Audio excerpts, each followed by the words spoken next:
Eccoci. Allora, vediamo se possiamo iniziare questa chiacchierata che dobbiamo fare oggi facendo anche un po' il punto della situazione. Allora, anyway, innanzitutto io vedo un certo numero di facce note e poi delle persone che non conosco, quindi non so quale sia il livello di conoscenza del problema che noi stiamo trattando oggi. Quindi faccio un brevissimo punto di riferimento. Io, ahimè, mi occupo di una problematica che riguarda le interferenze aliene. Le interferenze aliene cosa sono? Sono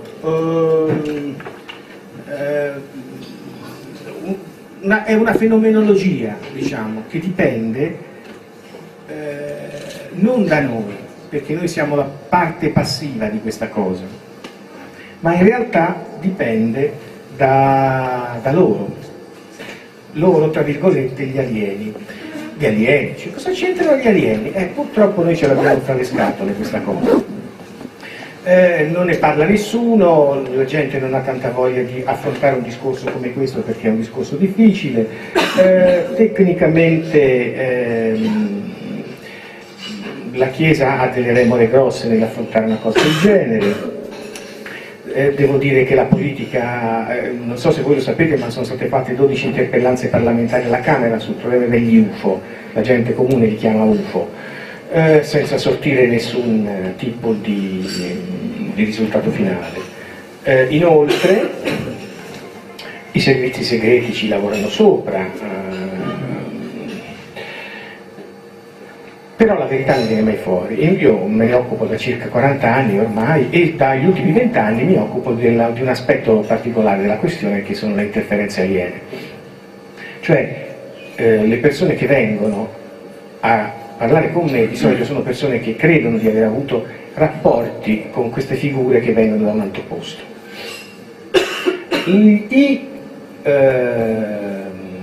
Gli studi che noi abbiamo fatto ci portano, studi che in Italia hanno solo 20 anni, quindi non è che si sappia granché di questa fenomenologia. Tenete presente che ci siamo accorti del fenomeno ufologico nel 1945 nel mondo. Prima nessuno se ne era accorto, quindi è una cosa nuova. E come tutte le cose nuove la gente non capisce bene che cosa sta succedendo. Per questo gli americani hanno cominciato a studiare questo fenomeno, ma noi siamo andati molto avanti. Dopo un po' ci siamo messi anche noi a studiare questa cosa. Abbiamo scritto delle cose, dei libri, abbiamo fatto delle cose perché la gente sapesse qual era il problema. E lo stiamo facendo tuttora. Tenete presente che i risultati che abbiamo ottenuto sono risultati eclatanti, perché sappiamo ora dove mettere le mani, tutto lì. Sappiamo che cos'è il fenomeno, come funziona, eccetera, eccetera. Quindi ogni tanto l'associazione che mi supporta o mi sopporta, il che è probabile, organizza almeno una volta al mese un brainstorming, cioè una riunione come questa in cui facciamo il punto della situazione, di tutte le cose che abbiamo scoperto durante i 30 giorni, per dire a tutti qual è lo stato dell'arte. Non è come altre situazioni, in altri centri, in Italia ci sono i centri ufologici, che fanno una riunione una volta all'anno dove ci sono 3 soci e non si capisce mai di che cosa parlare. Qui si cerca di dire tutto a tutti, anche se quello che diciamo può essere effettivamente molto complicato, difficile da digerire, perché si parla di problematiche che non vengono accettate comunemente a cuor leggero dalla scienza ufficiale. Le posizioni ufficiali le sapete tutti, l'ufficiologo italiano è Piero Angela, insomma, voglio dire, e quindi quello che dice lui lo dice la televisione, e la televisione è una cosa importante perché è la rappresentazione della realtà della mappa, cioè del territorio, quello che voi vedete. In realtà non è così, lo sappiamo tutti, e quindi ci vuole un'informazione diversa. Le metodologie che abbiamo utilizzato per studiare questi fenomeni sono metodologie all'avanguardia, ovviamente, e che però non sono inventate dal sottoscritto, ma sono elaborazioni di tecniche già utilizzate. La programmazione neurolinguistica, l'ipnosi regressiva, tutte tecniche che tendono a guardare nella testa delle persone e cercare di tirargli fuori quelli che sono i ricordi che lui crede di non avere più.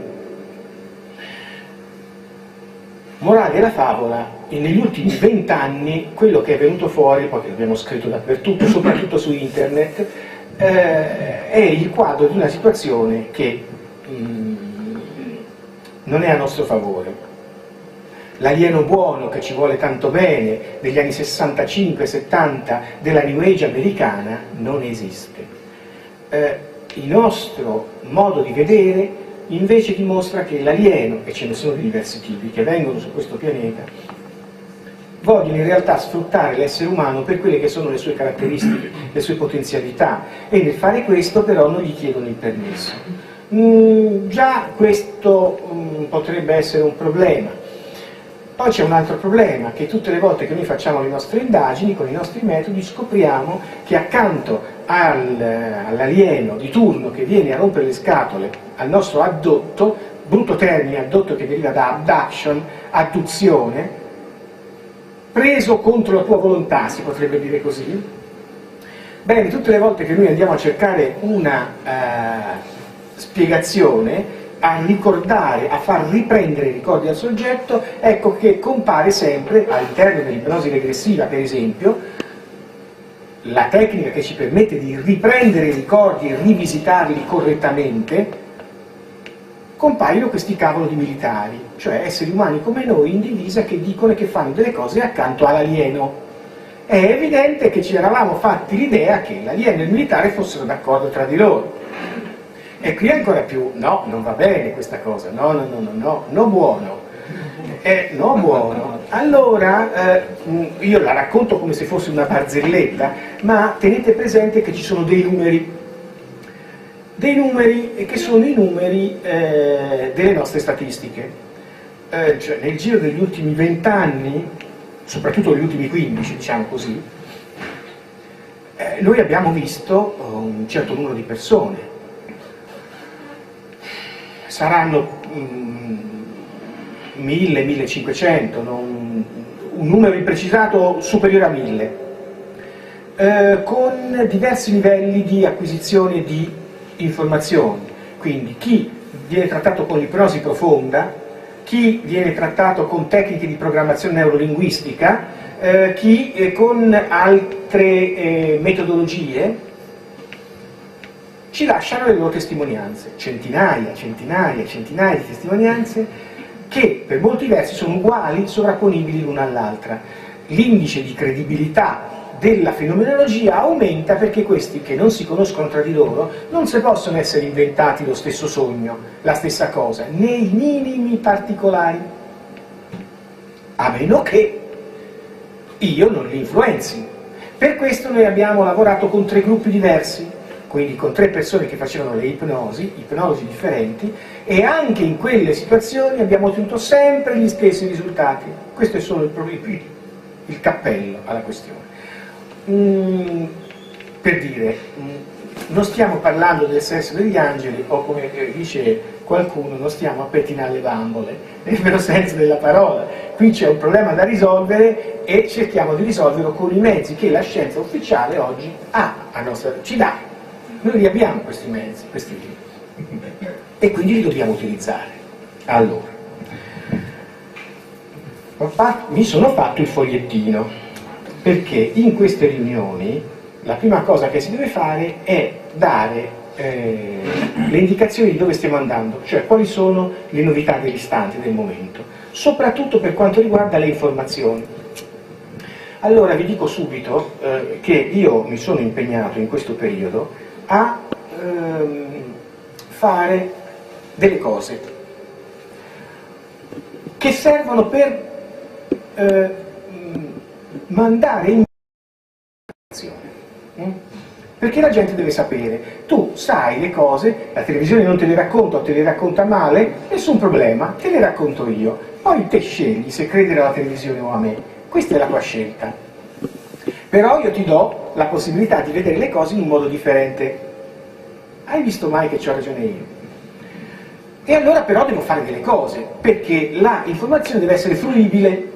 Io non è che ho la televisione, anche perché io ho rifiutato di andare in televisione ormai da diversi anni, non ce n'ho più voglia, salvo casi rarissimi per problemi tecnici, se no non ci vado. Ogni mese, ogni 2 mesi circa, mi ritelefona un network XYZ e mi chiede che non partecipa, e io gli dico no, perché la televisione non è, ora come ora, uno strumento che serve per dare informazione. Al massimo la televisione è qualcosa che serve per dare spettacolo. Io non posso andare in un posto e parlare 15 minuti di questo problema e poi mi fanno la ruotona della fortunona, capito? Non si può fare così, perché sennò sembra che stiamo a parlare di cose che non sono importanti, invece no, quindi quello non è il posto giusto, allora facciamo le altre cose. Internet lo sviluppiamo alla grande e quindi cerchiamo di portare avanti la comunicazione su internet. Ci è voluto 10 anni per distruggere quella cattiva comunicazione che faceva il Centro Ufologico Nazionale su internet o il Centro Italiano Studi Ufologici su internet, via. Oggi fra un po' nessuno lo sa più che esiste il Centro Ufologico Nazionale o il CISU, Centro Italiano Studi Ufologici di Torino. Oggi uno scrive abduction e gli vengono 45 pagine mie. Questo vuol dire che io l'ho fatto apposta, ho trovato il sistema di cancellare la comunicazione degli altri, lo dovevo fare, in un modo del tutto democratico con internet. Lì si vede chi ha più voce in capitolo perché è quello che dà più informazioni. Dopo che te vai a visitare il sito del Centro Ufologico Nazionale 3 volte, 4, 5 e vedi che dopo 10 anni non c'è scritto nulla di nuovo, cerchi un'altra fonte. Tutto lì, non c'è niente di strano. Allora, cosa stiamo facendo? Stiamo facendo le seguenti cose. Un film che è una fiction, che questa è una fiction che costerà poco, cioè 1.400.000 euro, in cui si racconta di una addotta dove c'è un signore che fa le ipnosi, che è un docente universitario, dove accadono delle cose, dove c'è di mezzo la massoneria, dove ci sono di mezzo i servizi segreti, dove c'è di mezzo la chiesa, dove c'è la ricostruzione di questo signore, che è una ricostruzione del come è effettivamente l'alieno che noi grosso modo vediamo, che fa le cose che l'alieno che noi conosciamo fa. Insomma, è un modo per parlare e per far raggiungere questo tipo di informazione in modo subliminale a una parte di persone, di popolazione che comunque non ci conosce nemmeno. No? Tutte le operazioni che facciamo sono a costo zero, cioè noi non prendiamo una lira, mai, zero. Poi abbiamo finito di fare un DVD di 4 ore che è praticamente la versione in video di Alien Cicatrix o di Alieni e Demoni, che è un libro che ho scritto qualche tempo fa, dove però ci sono delle cose in più, cioè ci sono le testimonianze di 4 nostri addotti, persone che raccontano che cosa è successo prima, durante e dopo, e come si sono potuti liberare del loro problema, guarendo, tra virgolette. Perché, tra virgolette? Perché l'addotto non è un malato, è uno che ha un problema che deve risolvere. Quindi non si può curare, come dicono gli psichiatri americani, gli addotti. Non si può curare un non malato perché non guarirà mai dalla sua malattia. Non è malato, che deve guarire. Invece gli fai capire che ci sono delle cose diverse, che può risolverle con delle tecniche che noi abbiamo messo a disposizione. Probabilmente riusciremo con una nuova edizione di Alieni o Demoni per Natale, probabilmente, cambiando editore. Non c'è più il vecchio editore che è Chiara Luna, ma ci sarà un nuovo editore. A Torino una casa editrice specializzata in DVD ha messo insieme 5 film di fantascienza e ha fatto un cofanetto. Sono venuti a farmi un'intervista e in realtà hanno utilizzato un'intervista video di una delle nostre riunioni dello Stargate e ci hanno fatto il 6º DVD. Questo che vuol dire? Vuol dire bene, perché noi riusciamo in qualche modo anche con questa cosa a portare avanti le nostre informazioni, canali completamente differenti. Ecco, questo è quello che vi devo dire, anche perché a maggio io smetto. Che vuol dire? Vuol dire che con 2 opzioni, che non ho ancora deciso quali saranno, per 6 mesi io scompaio dalla faccia della terra, nel senso che porto avanti sempre i siti, scriveremo gli articoli, mandiamo avanti le nostre ricerche, ma devo bloccare almeno per il 99%, se poi ci sono dei casi complicati che dobbiamo risolvere, li risolviamo, le ipnosi regressive. E c'è un motivo fondamentale, anzi ce ne sono 2. Uno è che questo è il momento in cui tutti si impadroniscano delle tecniche che abbiamo messo a disposizione e si tirino fuori da soli dal problema. Fondamentale questo. Abbiamo preparato anche un certo numero di persone che sanno fare quelle cose che prima facevo solamente io. E questo è una cosa che, se no non andiamo avanti. Poi vi dico i numeri delle persone che abbiamo sotto mano ora. Poi perché ognuno deve conoscere i propri limiti. Io credo di conoscere i miei limiti e se vado avanti ancora un po' così mi venite a portare le arance in manicomio. Allora vorrei evitare questa cosa e per almeno 6 mesi cercare di prendermi un po' di respiro. Dopo questi 6 mesi vediamo cosa succede.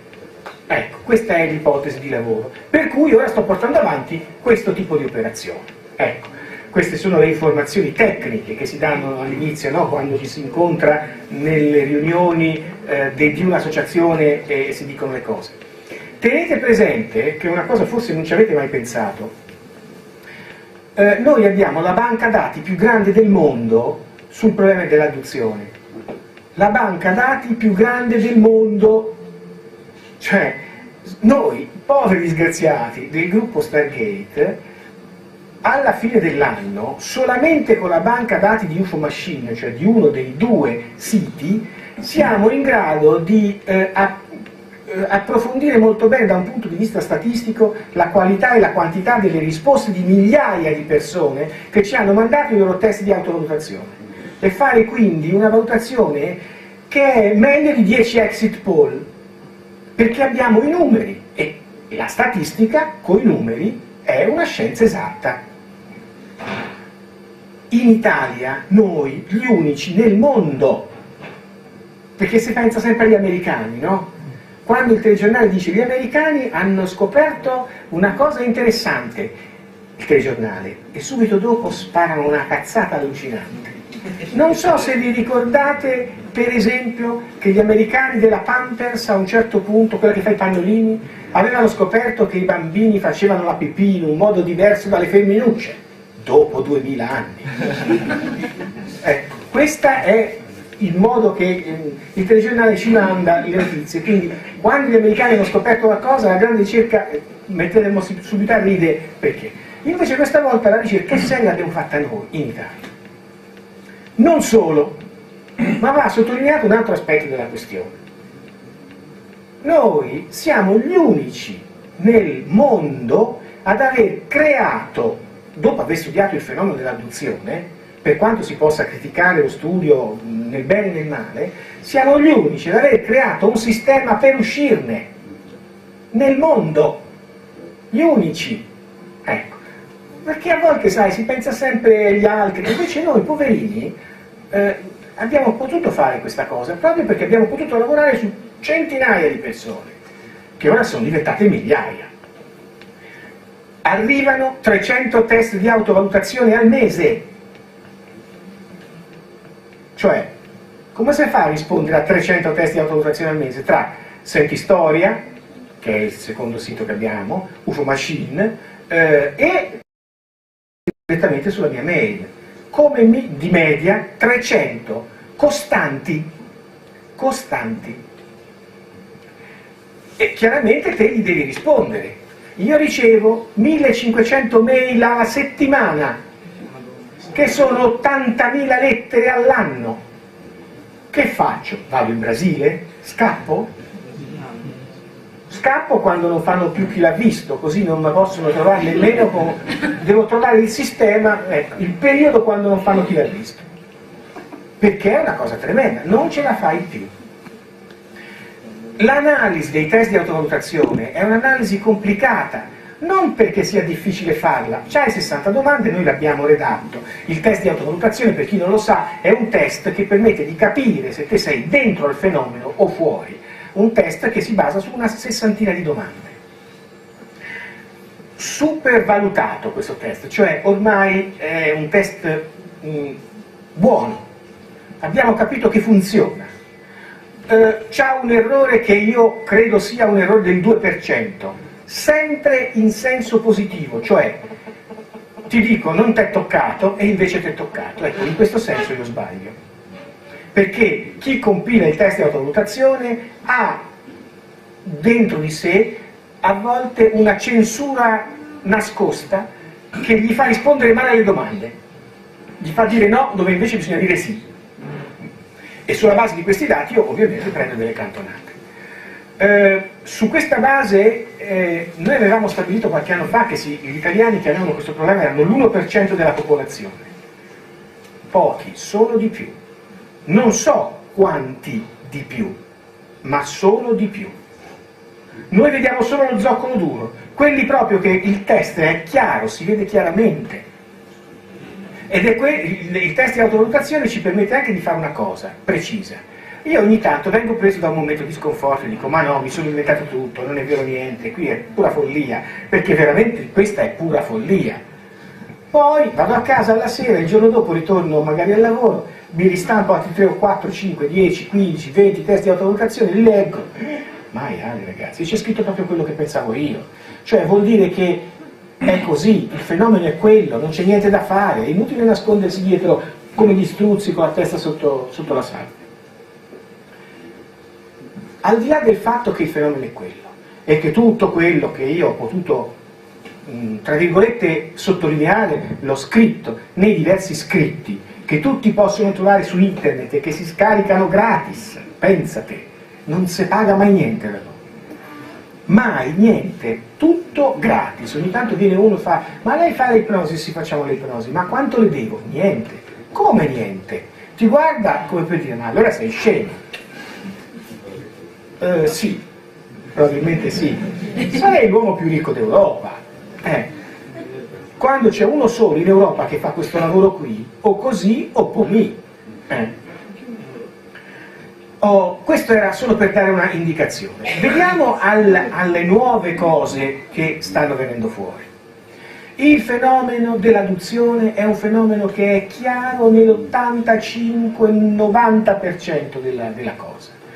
C'è rimasto un 10% di affinamento di cose però che sono importanti. Non è pensate che siano poche, 10%, no, roba importante, per cui bisogna cercare di capire come funziona la situazione. Volevo puntualizzare la nostra attenzione su quelli che sono gli ultimi dati, che sono quelli importanti, interessanti, un po' più... avevamo cominciato a studiare il fenomeno degli alieni pensando che gli alieni fossero il nostro punto di riferimento, volevamo arrivare là, il target, il bersaglio, come dicono gli americani, è quello laggiù. Ci siamo resi conto, dopo poco tempo, diciamo dopo i primi 2 anni, che il problema invece doveva essere completamente stravolto. Perché? Perché dietro l'alieno c'è chi ci sta davanti, cioè c'è l'uomo. Non potevamo studiare l'alieno se non avevamo capito come era fatto l'uomo. Questo tipo di discorso ci ha portato inevitabilmente a studiare una cosa che mai avremmo pensato veniva fuori. L'alieno cosa cavolo voleva da noi? All'inizio pensavamo che volesse semplicemente l'utilizzo delle nostre femmine e dei nostri maschi, perché nei maschi, nelle ipnosi regressive venivano fuori questi dati.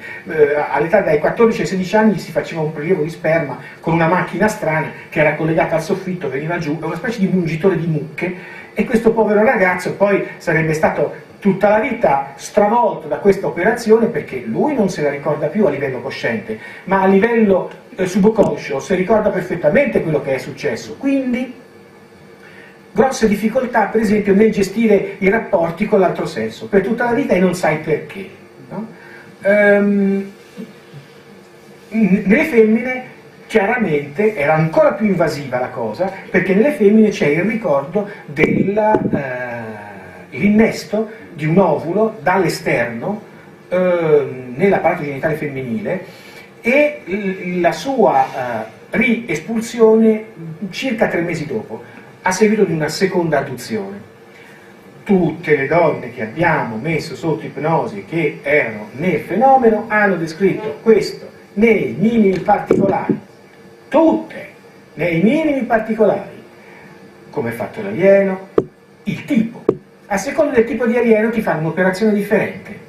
Tutte le volte che c'è l'alieno cavalletta, noi lo chiamiamo così, una specie di insettone grande, alto 2 metri, con un capoccione grosso così, che sembra una mantide. Una mantide che capisce quando te gli parli, ti parla nella testa. E questa specie di insettone, tutte le volte che va a tirare fuori il suo insettino figlio, ti fa un taglio cesareo o qualcosa che gli assomiglia molto. Qui. Sicché abbiamo le persone che hanno questi tagli cesarei, anche se molto sottili, e magari non si ricordano di aver mai partorito. Come ci sono le donne che quando vanno dal ginecologo, il ginecologo gli dice: ah, ma lei ha già avuto 3 gravidanze, non se n'è mai accorta. E questa dice: ma veramente io l'ho solo sognato. Ah, allora forse non era un sogno. Ecco, all'inizio pensavamo che si trattasse di un problema biologico. L'alieno viene, ti usa, perché lui è vecchio come DNA, è indebolito.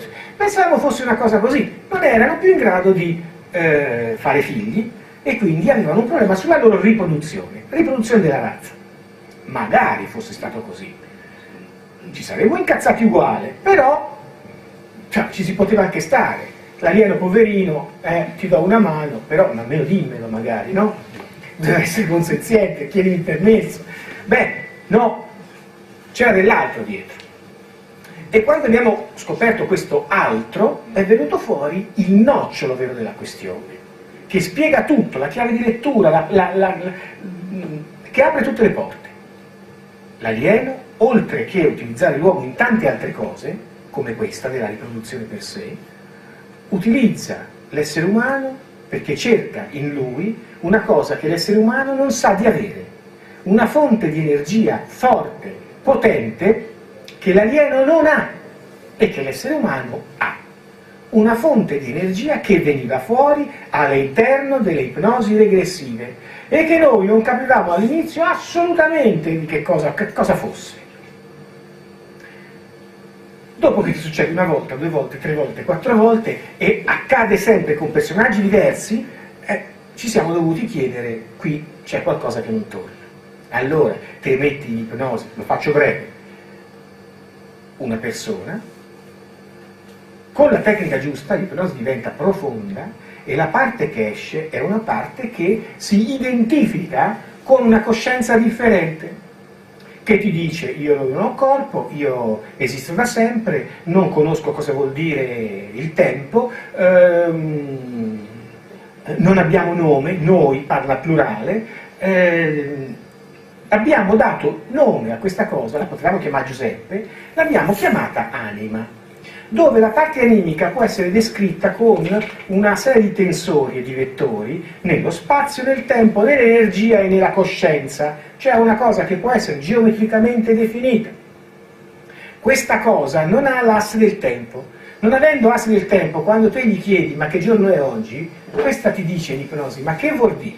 Cosa mi stai a chiedere? Non so cosa sia. Su tutti, 100, 200, 300, 400 persone che ti rispondono tutti nello stesso modo. E questa parte animica è quella che si vede dal proceeding delle ipnosi regressive, si vede che è quella cosa che l'alieno vuole, che riesce in qualche modo a catturare con una serie di macchine, e questa cosa viene tirata fuori e viene messa dentro un alieno. L'alieno rivive, questa cosa viene ritolta e viene rimessa nel contenitore originale. E si scopre che il target, l'obiettivo dell'alieno è quello di riuscire un giorno a trovare il sistema di prendere questa parte animica e di non doverla più rimettere nel contenitore originale, ma di tenersela per sé, legata in qualche modo a quella che è il suo contenitore. In parole povere, l'alieno non vuole morire. Questa cosa ci appariva da fumetto, era decisamente incredibile, poco credibile, ma il problema è che tra credibilità e realtà non c'è nessuna relazione. Non c'è mai stata nessuna relazione. Solo perché una cosa è credibile, è vera, allora dovevamo avere già qualche anno fa, qualcuno disse che ci avrebbe dato 1.500.000 posti di lavoro in più. L'avete mai visti? Sembrava vero, invece non era, strano. Beh, è un esempio che mi viene stranamente in mente in questo istante. Sì, perché il tempo il tempo è il momento politico che mi fa pensare a questa cosa qui. Allora, il problema è importante. Come faccio io a comunicare questo tipo di ipotesi di lavoro di scoperta alla gente? Sapete, cari signori, noi abbiamo una cosa che non sapevo neanche di avere, che si chiama anima e che è una cosa che è immortale. Perché qualcuno può dire, no, che scusa, non è vero, ma noi si muore. Allora che cavolo di immortale è? Noi si muore, già. Allora prendi questa cosa, la ripeti in ipnosi regressiva, parli con questa parte animica, ci fai tutta questa serie di colloqui. La parte animica che ha una sua coscienza e che dice di essere venuto in questo universo perché in questo universo ci sono i contenitori e dentro questi contenitori lei ci si ficca e fa esperienza. Che tipo di esperienza vuol fare alla fine? Non è facile parlare con la parte animica perché la parte animica parla ad archetipi. Ad archetipi. L'archetipo produce il simbolo produce l'immagine, l'immagine crea il fonema. Quindi è molto difficile parlare ad archetipi, perché la parte animica non ti capisce, così come io non capisco a volte la parte animica quando, attraverso la mente del soggetto che è il traduttore di questa cosa, io cerco di capire. Non è semplice. Quindi tutto quello che dice la parte animica deve essere riregolato. Facciamo un esempio semplice.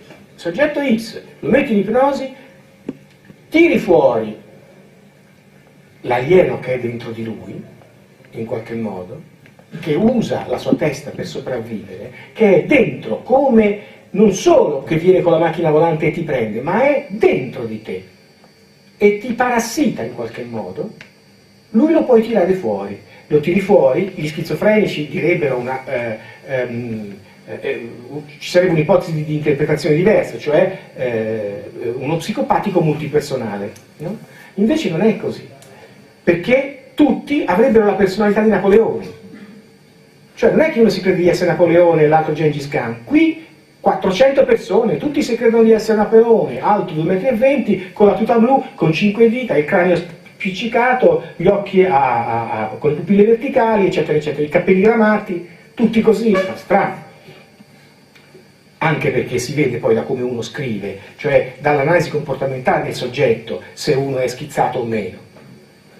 Lo psichiatra non lo sa fare, ma io sì. Dice, ma perché te chi sei? No, perché io ho studiato come si fa, mica perché lo psichiatra non lo sa, potrebbe fare anche lo psichiatra, ma non prende minimamente in considerazione lo psichiatra in generale l'idea che l'essere umano abbia un cervello e che tra il cervello e la mente ci siano due cose completamente diverse. Il cervello è un pezzo di carne, la mente è una cosa che ha coscienza e che ti fa fare delle cose. Questo è quello che viene fuori, che dice anche la psicologia transpersonale. Ora, ci troviamo di fronte a questa entità, la parte animica, che fa delle cose. Il processo di liberazione che fa l'addotto è un equilibrazione della parte animica. Prendi la parte animica e gli parli, dici, ma scusa, ti fai fregare da questo imbecille, da alieno, ma lo sai chi è lui? No. Come non lo sai? Non più tardi di venerdì scorso. E ti prende. Eh sì, prendi il mio contenitore, a me che mi frega. Come? Che ti frega? Quello è il tuo contenitore, ma io me ne vado. La parte animica del suo contenitore, se te non mi fai capire, non gliene frega niente.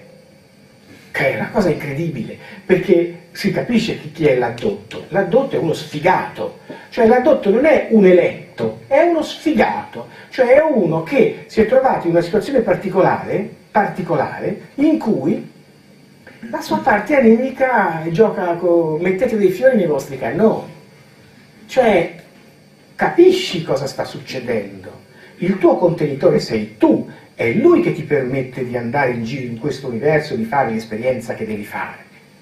Senza di lui non fai niente. La parte animica scappa. E non ce la fa scappare, non si rende conto di come è fatto l'alieno, non si rende conto di quello che vuole l'alieno, che la prende, la ficca in questa macchina e gli tira via l'energia. Che tipo di esperienza si scopre vuol fare la parte animica? Perché te lo prendi, lo metti in ipnosi e gli chiedi alla parte animica: ma scusa, perché sei venuto qua? Siamo venuti qua per giocare, siamo venuti qua per fare esperienza, siamo venuti qua, ma qual è questa esperienza? Non pensate che sia erroneamente l'esperienza della vita, voglio fare l'esperienza della vita, non c'entra niente. L'anima deve fare una sola esperienza, quella della morte. Che vuol dire? Semplice, la parte animica non ha asse del tempo, quindi è immortale. Dentro la parte animica c'è un fortissimo asse di coscienza, dove la coscienza è quella cosa che i cattolici chiamano Dio, la coscienza, la cosa che esiste da sempre, la coscienza, che è eterna. L'unica cosa che la coscienza deve capire e che non può capire, poverina, è cosa succede quando muore, cioè la terminazione.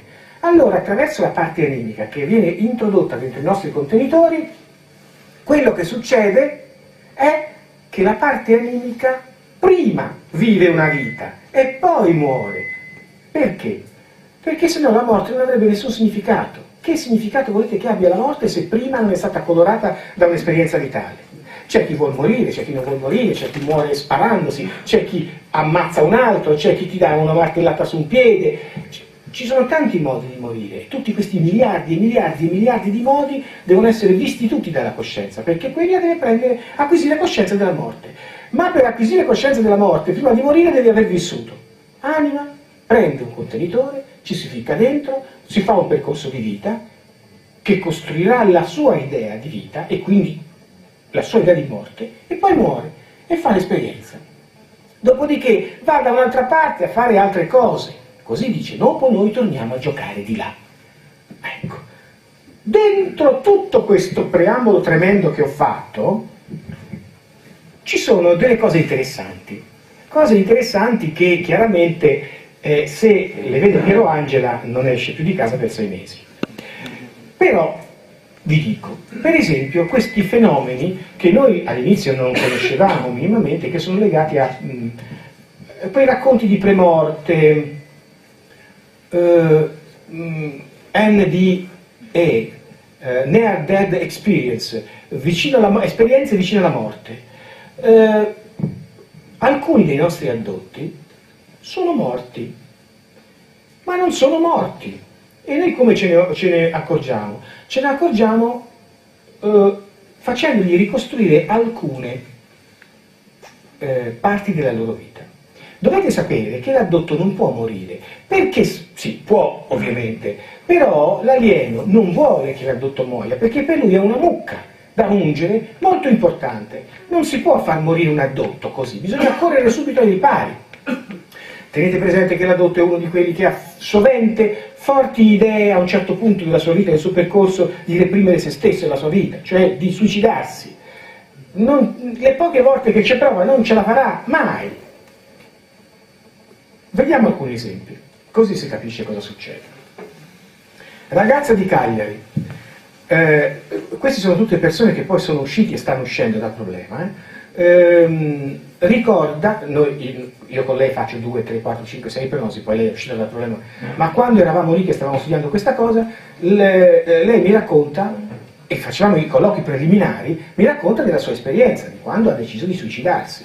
Quando ha deciso di suicidarsi, lei è scesa di sotto, abitava al piano di sotto c'è il negozio che è una lavanderia, e domenica mattina si chiude dentro con la scusa di risistemare le cose e invece dà il via alla macchina del cloro, cerca di prendere una boccetta di Tavor, si spoglia e si ficca sotto la macchina del cloro perché l'avrebbe dovuta anche bruciare nel corpo questa donna. E lei dice: io lo faccio tranquillamente, con lucidità. Se mi dovessi chiedere perché lo facevo, non me lo ricordo. È interessante anche questa cosa. Allora va lì, impianta questa operazione. Quello che succede a Milano, questo succede la mattina presto di domenica, un amico di questa ragazza abita in Sardegna, a Milano, un amico di questa ragazza vede comparire in camera sua la Madonna. E te dici: vai. La Madonna gli dice a questo ragazzo: telefona al fratello di questa donna perché lei si sta suicidando. Questo con la Madonna in camera prende il telefono e telefona al fratello. È pazzesca sta cosa. Il quale il fratello dice: sì, la Madonna, ma stai scherzando, perché stiamo scemi? No, questo insiste. Questo qui ce la fa più, dice: va bene, ora vado a controllare, non ti preoccupare. Scende al piano di sotto, alza la saracinesca, la donna che si stava preparando dice: no, non ti preoccupare, sto solo mettendo a posto delle cose, che suicidarmi? No, io non ci penso nemmeno. Va bene, grazie, allora il tuo amico è scemo. Chiude saracinesca, ritorna su. La donna ricomincia a rimettere insieme tutte le operazioni del suicidio. A Milano, dopo una mezz'oretta, a questo signore gli ricompare la Madonna in camera. E la Madonna in camera gli dice: guarda che, e gli rifà tutto lo storione. Questo qui, fuori dal cervello, gli telefona fino alle 5 del pomeriggio, quando il fratello va giù e trova la donna che ha messo in atto il suo processo di togliersi la vita. La prendono, la portano in ospedale, gli fanno la lavanda gastrica e la salvano. Però lei mi disse: c'è qualcosa che non torna, perché io mi sono pure suicidata, però qualcosa non torna. Uno, addosso avrei dovuto avere tutto il corpo distrutto dal cloro e invece avevo solo una piccola parte qui dietro la coscia e dietro la schiena, che era stata distrutta, la pelle. Poi mi ero spogliata. Come mai mi sono ritrovata vestita con la sciarpa al collo? C'è qualcosa che non torna. Allora noi prendiamo il soggetto, lo mettiamo in ipnosi e gli facciamo ricordare l'istante in cui lei si vuole suicidare. Nell'istante in cui lei si vuole suicidare, gli compare anche a lei la Madonna, con delle altre Madonne che la prendono e con degli strani militari ti portano dentro una montagna che si apre, dove lei viene introdotta con un carrello in un ascensore, scende 5 piani e lì gli fanno l'operazione, cominciano ad appiccicargli dei pezzi di pelle dappertutto e gli fanno una strana lavanda. Il sangue, una cosa entrava nel braccio sinistro e usciva dal braccio destro, e poi la rimettono lì. Quando lei va all'ospedale, lei aveva preso una boccetta di Tavor intera, il dottore dirà che lei aveva il sangue che sembrava acqua distillata. Acqua distillata. Qualcosa aveva fatto in modo tale che te non dovevi morire, perché te sei una mucca da mungere, una mucca buona da mungere, perché hai tanta energia. Oppure il ragazzo della Piaggio. Il ragazzo della Piaggio torna a casa il venerdì sera e decide di suicidarsi. Si chiude in casa, i genitori non c'erano, dico della Piaggio perché lui lavorava allora come operaio della Piaggio, faceva i motorini, e prende la solita boccetta di Tavor, che ora gli facciamo a questo Tavor una bella reclama. Si ritrova all'ospedale. Si ritrova all'ospedale col solito problema, lavanda gastrica, ma l'analisi del sangue non rivela niente. Io non capisco come mai, qua e là su giù, senza dirgli niente, lo prendo, lo metto in ipnosi, perché noi stavamo cercando di capire questa cosa, allora erano i primi tempi, quindi non avevamo ancora capito bene cosa succedeva, e senza dirgli che cosa gli avrei fatto raccontare, lo rimetto nelle condizioni del ricordare il suo suicidio. E la scena che racconta è completamente differente. Lui entra in casa, prende questa boccetta di Tavor, senza nessun motivo, perché? Boh, non lo so, beve questa roba, la mangia, e a un certo punto gli chiedo: chi c'è con te? E lui in ipnosi: c'è quello alto. Quello alto? Quanto è alto quello alto? Sarà almeno 2,20 m. Ci passa dalla porta? No, non ci passa. Come è vestito? È di blu. e c'ha una tuta tutta attillata, e i capelli arancione, e gli occhi con le pupille verticali. E che cosa ci fa lì? Ah, non lo so da dove è venuto fuori. Ti dice qualcosa? Sì, mi parla della testa. E cosa ti dice? Cosa hai fatto, cretino? E te cosa gli dici? Niente. E lui mi dice telefona al tuo amico, digli di venire subito, telefona al tuo amico. E te cosa fai? Io telefono al mio amico, il quale sarà quello che poi avviserà l'ambulanza che lo andrà a trovare. Telefona al tuo amico. E poi cosa fa? E poi mi prende in braccio, sotto braccio, e mi fa camminare avanti, indietro, e mi dice non ti addormentare, perché deve cercare di consumare tutte le tossine. No? E chi ha aperto la porta? Chi ha aperto il cancello di sotto? Che erano chiusi, da dentro. Lui se li ritroverà aperti e l'ambulanza che può entrare se lo può portare in ospedale. Esempio. Oppure discoteca. Ragazzo, discoteca. Va in discoteca, i suoi amici, non si è mai drogato questo ragazzo, i suoi amici per fargli un rispetto tra virgolette, gli somministrano in un alcolico che lui beve una pasticca di crack. Lui va in coma immediatamente e sarà in coma perdendo il movimento del cuore per 15 minuti, cioè lui è morto.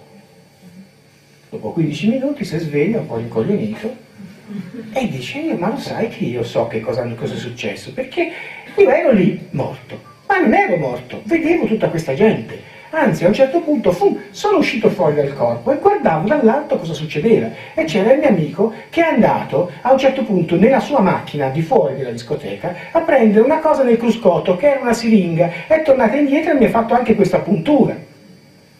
Il giorno dopo lui rincontra l'amico e gli dice ma te hai fatto questo e quest'altro? E l'amico fa ma io, te come fai a saperlo? Io in realtà non l'aveva detto a nessuno. 15 persone attorno a questo signore, per 15 minuti col cuore fermo, questo rivive. E a un certo punto i suoi amici, un po' rincoglioniti dalla discoteca, vedono una strana forma luminosa che esce fuori da questo disgraziato. Questa forma luminosa è lui.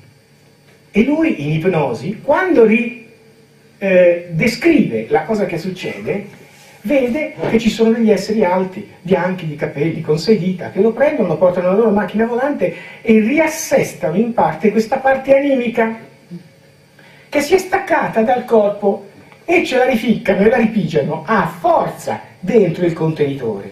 Ma non basta, perché dopo un po' lui i suoi amici rivedono questa cosa luminosa che rientra nel corpo e dicono qui ci siamo drogati tutti, il che era possibile.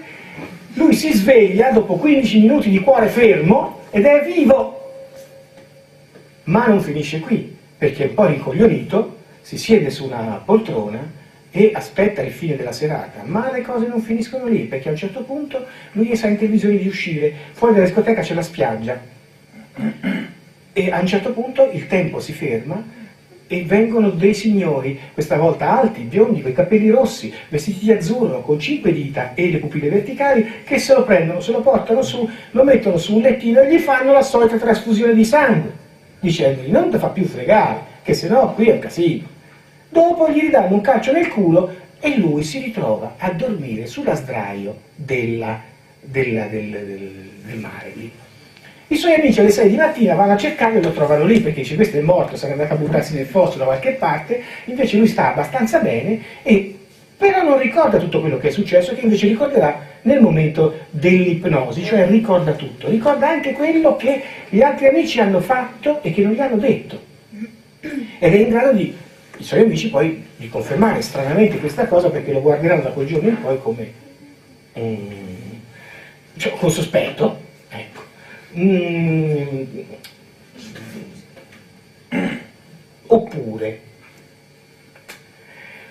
Oppure a un certo punto soggetto X, questa è una donna in ipnosi, io so che questa donna nei colloqui preliminari che abbiamo fatto come al solito mi racconta parte della sua vita e mi racconta di un incidente, di un sogno, di un incidente, no, in realtà un incidente vero che lei ha avuto. Lei, andando in motorino, sì, in una certa zona, è stata piallata da un camion. Lei quello che ricorda solamente è che un signore biondo e alto gli teneva la testa. Non ricorda altro. Muore. Vede dall'alto tutta la scena. Avevano già tolto il cadavere e col gesso avevano fatto la figurina per terra dell'omino lì. Dopo qualche ora rivive in ospedale, così, tutta da ricostruire, tutta mezza sciancata, ma rivive e non ricorda niente. Sta di fatto che durante una ipnosi, per un motivo banale, viene fuori questa ricostruzione di questo problema. Non che la volevamo ricostruire noi, viene fuori perché questo soggetto aveva già fatto con noi una sola ipnosi. Questa era la seconda, che è stata la conclusiva, perché ora noi con 2 ipnosi si cerca di risolvere il problema, nella maggior parte dei casi ci si riesce. Spero di riuscire anche con una sola ipnosi a ottenere questo problema, e ora poi vi dirò come. Stiamo lavorando a senza nessuna ipnosi, il che sarebbe il top della situazione. Siamo lì, lei è in ipnosi profonda, donna con grandi facoltà paranormali, notevoli, come tutti i nostri addotti in realtà, anche se non se ne accorgono, se te li metti nelle condizioni giuste fanno delle cose allucinanti.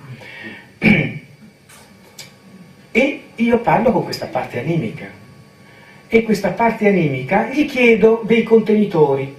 Dovete sapere, apro una parentesi brevissima, che l'addotto, quando viene rapito dall'alieno, vengono costruiti automaticamente in alcune macchine delle sue copie. Queste copie servono a fare delle cose importanti, all'alieno servono. Cerco di chiedere alla parte animica, cioè questa coscienza super partes in qualche modo, dei suoi contenitori. E lì si innesca un discorso, perché la parte animica capisce cavoli per fischi e mi racconta di un'altra cosa, del suo contenitore, quell'altro, quello che è morto. Tu dici, come quello che è morto? E questo contenitore qui? Cosa è successo? Cosa succede? E la parte animica racconta. Camion, schiacciato corpo. La parte animica a volte parla con una bambina piccola, non è che ha un lessico, quindi i verbi, le cose, non è che un po' se li inventa. Schiacciato corpo. Capito, schiacciato corpo. E poi che succede? Poi tecnologia, vengono loro, ti prendono e mettono testa morta, e allora mettono disco, ti dice così, mettono disco con informazioni di copia viva, tirano fuori la copia, cervello di copia messo in originale, spirito morto.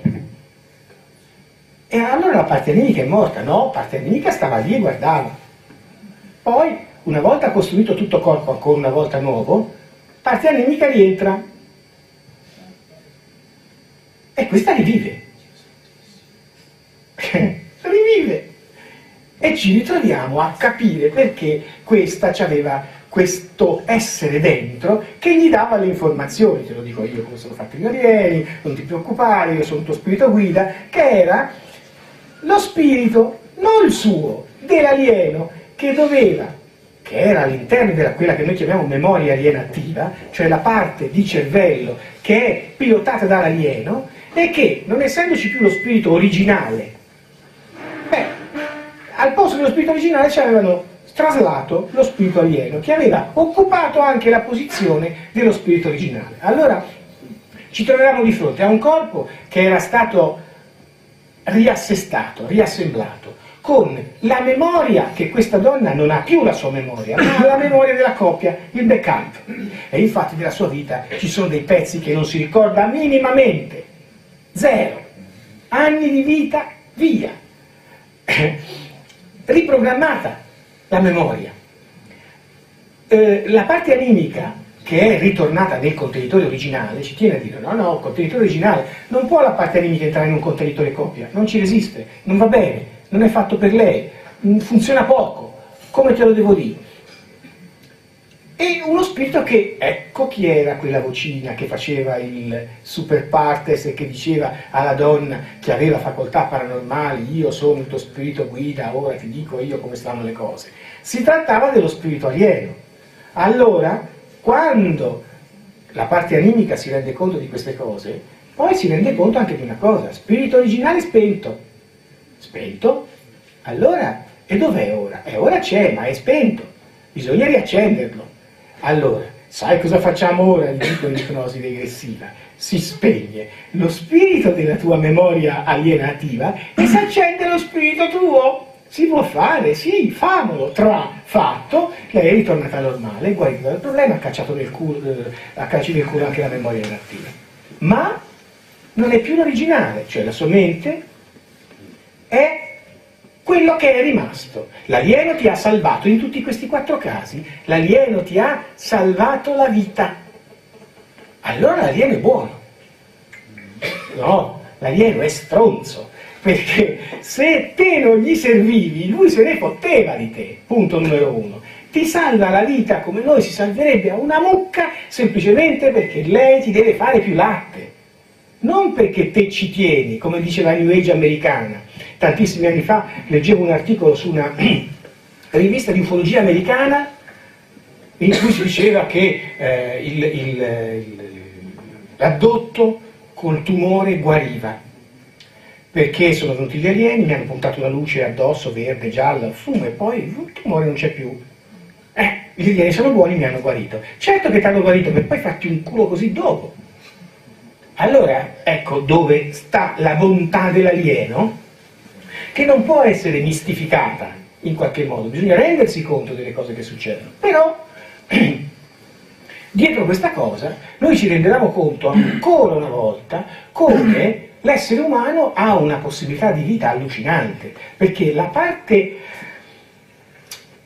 Questo qui, vedete, è solo il contenitore. Dentro ci può essere delle cose più buone, più interessanti, che possono essere una parte animica con la sua coscienza, una parte mentale con la sua coscienza e una parte spirituale con la sua coscienza. Anima, mente e spirito con 3 coscienze diverse sono nell'addotto, in generale in tutti gli esseri umani, ma nell'addotto ognuno per i cazzi suoi, cioè remano uno a destra, uno a sinistra e uno... Non hanno un target, non hanno un obiettivo comune. Questo fa in modo che le 3 coscienze fra un po' non si conoscano nemmeno tra di loro. Non hanno idea. Ci hai parlato col tuo spirito, ci hai parlato con la tua anima, ci hai parlato con la tua mente, sono nomi convenzionali, li potevamo chiamare Giovanni, Giuseppe, Francesco, eccetera, eccetera, no? Però gli abbiamo dato questi nomi perché poi sono quelli che stanno nel mito dell'uomo. Il mito è più della storia, il mito è più della leggenda, il mito è la realtà delle cose, secondo Jung e anche secondo me. Perché il mito è la rappresentazione simbolica della realtà, sotto forma di storia. Milioni sono gli esempi, ma insomma, vi andate a leggere Jung e ne trovate 60.000. Questo per dire che anche gli uomini conoscono questa cosa, gli uomini la sanno, gli antichi lo sanno che le cose stanno così, l'hanno sempre saputo e lo scrivono nelle loro storie, nei loro miti, nelle loro leggende. E anche oggi gli uomini lo sanno che le cose stanno così e ogni tanto esce fuori un romanzo, un film, una storia strana in cui c'è dentro questa storia, che l'uomo non ha guardato da nessuna parte, ha letto dentro di sé, ha creduto di crearla, ma era già dentro di sé e ce la ripropone come storia. E gli esempi che noi possiamo fare sarebbero infiniti qui. Pensate quindi che l'essere umano lo ridico, utilizzando lo studio che noi abbiamo fatto sugli alieni, abbiamo capito una cosa fondamentale di come è fatto l'essere umano, anche un po' quali sono le sue debolezze, se vogliamo, ma che l'essere umano ha queste 3 cose che deve mettere insieme, di cui lui è il contenitore. I cattolici, ahimè, che rovinano sempre un po' tutto, dicono il tabernacolo della Santissima Trinità. Ecco, è il corpo che mantiene mente, anima e spirito, lo spirito, il figlio e il padre, in qualche modo sono queste cose qui. Nello stesso simbolismo dell'atto della croce, quando uno si fa il segno della croce, si vede chiaramente che indica a livello di programmazione neurolinguistica il suo movimento sono 1, 2, 3, dove c'è la rappresentazione della mente, della parte sinistra e della parte destra del corpo che corrispondono all'anima, perché è legata al lobo destro, e allo spirito che è legato al lobo sinistro. No? L'uomo non si rende conto, il cattolico o il cristiano o il credente, di simulare con il suo atto e di andare a mettere il dito su Padre, Figlio e Spirito Santo in qualche modo, che lui sta indicando a livello inconscio. Ma la programmazione linguistica è incredibile da questo punto di vista, ti spiega le leggi della fisica, come l'idea, per esempio, che lo spazio-tempo non esista. Lo spazio-tempo non esiste, secondo la fisica di Bohm, che è la fisica della virtualità, il passato, il presente e il futuro coesistono nello stesso modo. Allora, quando voi immaginate la linea del tempo, fate così, allargate il braccio a destra e a sinistra e dite passato, presente e futuro. Per voi è il contrario, così, qui c'è il futuro per voi. Siccome sono di fronte, a meno che non siate mancini, allora la cosa è contraria. Perché non dite futuro, presente e passato? Cioè, perché non utilizzate questo modo di dire? Perché questo è l'asse dello spazio. Io vado avanti. Quando ti dici vado avanti nel tempo, allora vado avanti. Ma andare avanti non vuol dire andare avanti nel tempo, vado avanti nello spazio. Quando io identifico qualcosa che ha a che fare con il tempo, lo identifico su questo asse. Perché? Perché questo è un asse su cui tutti e tre, il passato, il presente e il futuro, sono copresenti sullo stesso asse. Non è un andare verso. Vado verso di te, piacere, ma hai rotto le balle, vado indietro. È proprio aumentare lo spazio che io ho con quello che è davanti. Invece, questa dimensione, inconsciamente, è scritto nel nostro DNA, è la dimensione del tempo. Ecco, pensate che dentro il nostro modo di pensare c'è la fisica di Bohm. Però lo devi sapere, se no non te ne accorgi. Ecco. Questo è un aspetto della questione. Altro aspetto della questione, che è questo.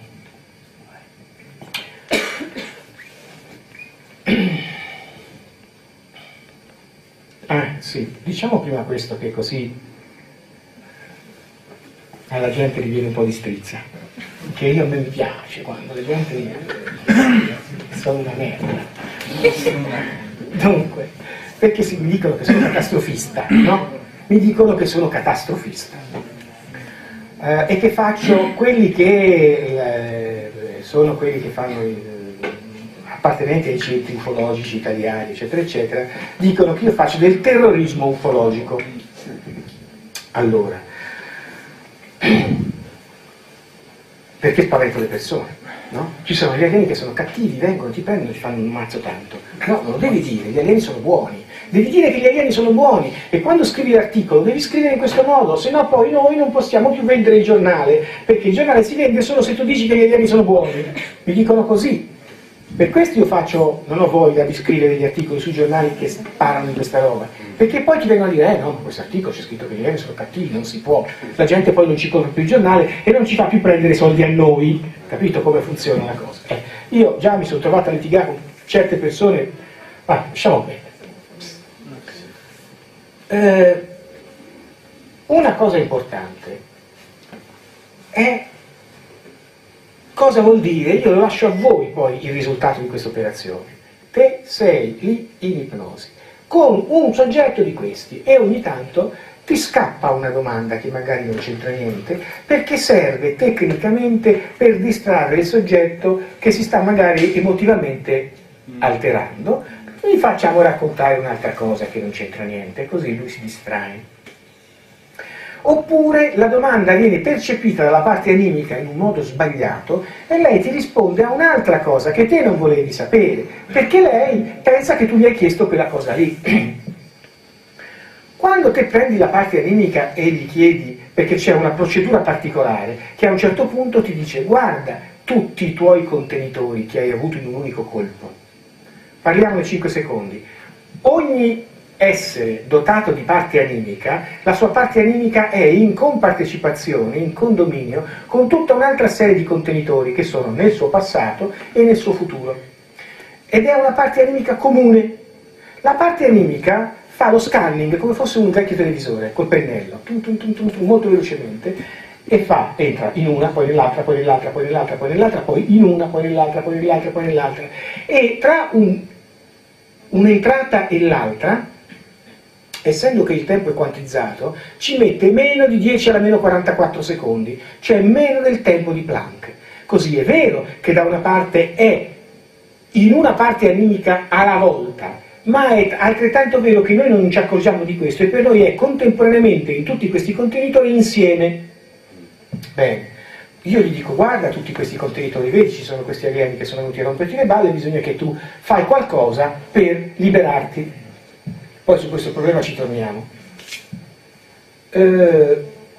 Così la parte nemica vede. Quando la parte nemica vede i contenitori che sono indietro, ce ne vede tanti, quando gli chiedo quanti contenitori c'hai davanti, la parte nemica non li sa mai contare bene, perché per un problema tecnico la parte nemica, cioè quello che è il lobo destro del cervello, è in grado di vedere tutto insieme, cioè le può vedere tutte le cose. Ogni evento che ha con corrispettivo di una equazione d'onda precisa, però vede la somma delle equazioni d'onda. E quindi invece di vedere A e B vede AB diviso 2, una media delle due cose, non vede bene la realtà. Te gli puoi far vedere la parte animica una sola realtà alla volta, le può vedere tutte insieme ma non ci capisce niente, non te le sa raccontare poi. Questo è il limite del lobo destro. Il limite del lobo sinistro è un altro, che è legato alla velocità della luce. Il limite del lobo destro è questo: puoi vedere solo per bene e descrivere per bene un solo evento, perché a ogni evento corrisponde una equazione d'onda con i numeri quantici dentro, e se vedi due eventi vedi la somma delle due equazioni d'onda. Questo è un problema quantistico, non c'è niente da fare. Bene, quando gli dico ad Anima i contenitori che sono davanti a te quanti sono? E lei mi dice 3, 4, 2, 4, cioè non ne vede di più. Cosa vuol dire questo? Vuol dire che se ogni contenitore ha una vita media di 80 anni, 4 per 8, 32, tra 320 anni qui seghe patate mâché, come dicono a Livorno. Questa è una frase classica del livornese. Cosa vuol dire? Vuol dire che se tutti stanno a pensare il 2012, il 2020, che crolla questo, si ammazza quell'altro, il pianeta Nibiru, l'affare, eccetera, sicuramente questo è un evento che sicuramente, secondo il mio modesto punto di vista, ci può essere, ci sarà, insomma, basta andare in giro, non c'è bisogno di interrogare il sacerdote Maya per sapere che qui siamo in un liquido viscoso fino al collo. Capito? Non c'è bisogno della profezia di Celestino. Qui è così, si vede.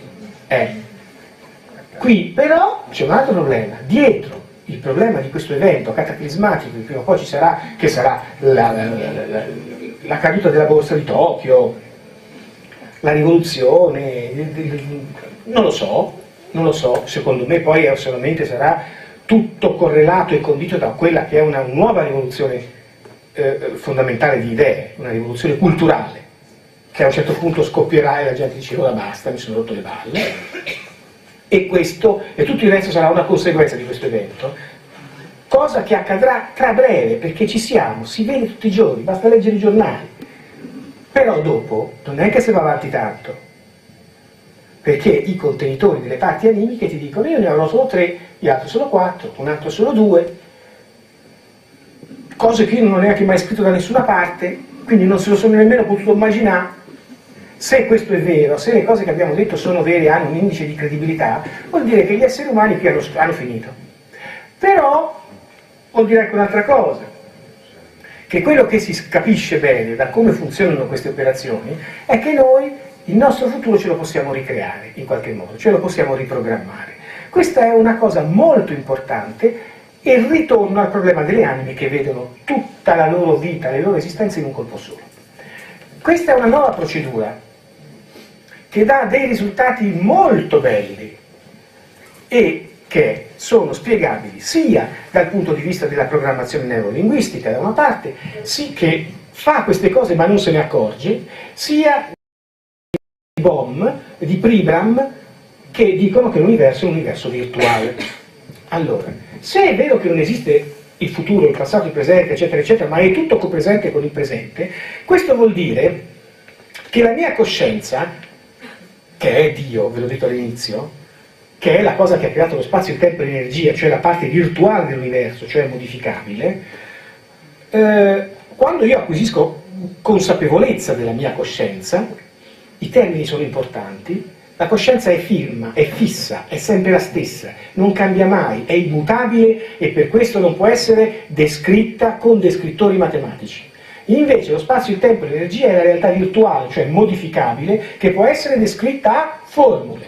Quindi la professoressa H ha perfettamente ragione, tutto va benissimo, le formule sono meravigliose per descrivere spazio, tempo ed energia, ma quando vai nel piccolo capisci che c'è qualcosa che ti sfugge. In quel piccolo c'è la coscienza, che è l'atto, che contiene l'atto di volontà per modificare l'universo. Allora, spazio, passato, presente e futuro. Il passato in realtà come futuro sono copresenti con il presente. Quando io modifico qualche cosa nel mio presente, la mia coscienza lo ha fatto. Quindi si può modificare il passato e si può automaticamente modificare il futuro. Come diceva Sant'Agostino, povero disgraziato, guarda cosa ti ritiro fuori. Sant'Agostino diceva: non esiste il tempo, esiste il passato che corrisponde al presente, il futuro che corrisponde al presente è il presente. Sant'Agostino, vedi che a volte anche questi qui mangiavano poco, ma insomma poi qualcosa tiravano fuori. Noi mangiamo male semmai a volte, poco no, male. Allora cosa succede? Succede che noi possiamo fare questo. Se tutto questo è vero, proviamo a fare l'esperimento. L'esperimento che abbiamo fatto ormai tantissime volte, quindi vi dico funziona. Prendi il soggetto, lo metti in ipnosi, tiri fuori la parte animica e gli dici: vai all'inizio del tempo, cioè leggi in quell'istante sul dischetto delle istruzioni, leggi l'istante primo in cui te hai avuto la prima sensazione di essere.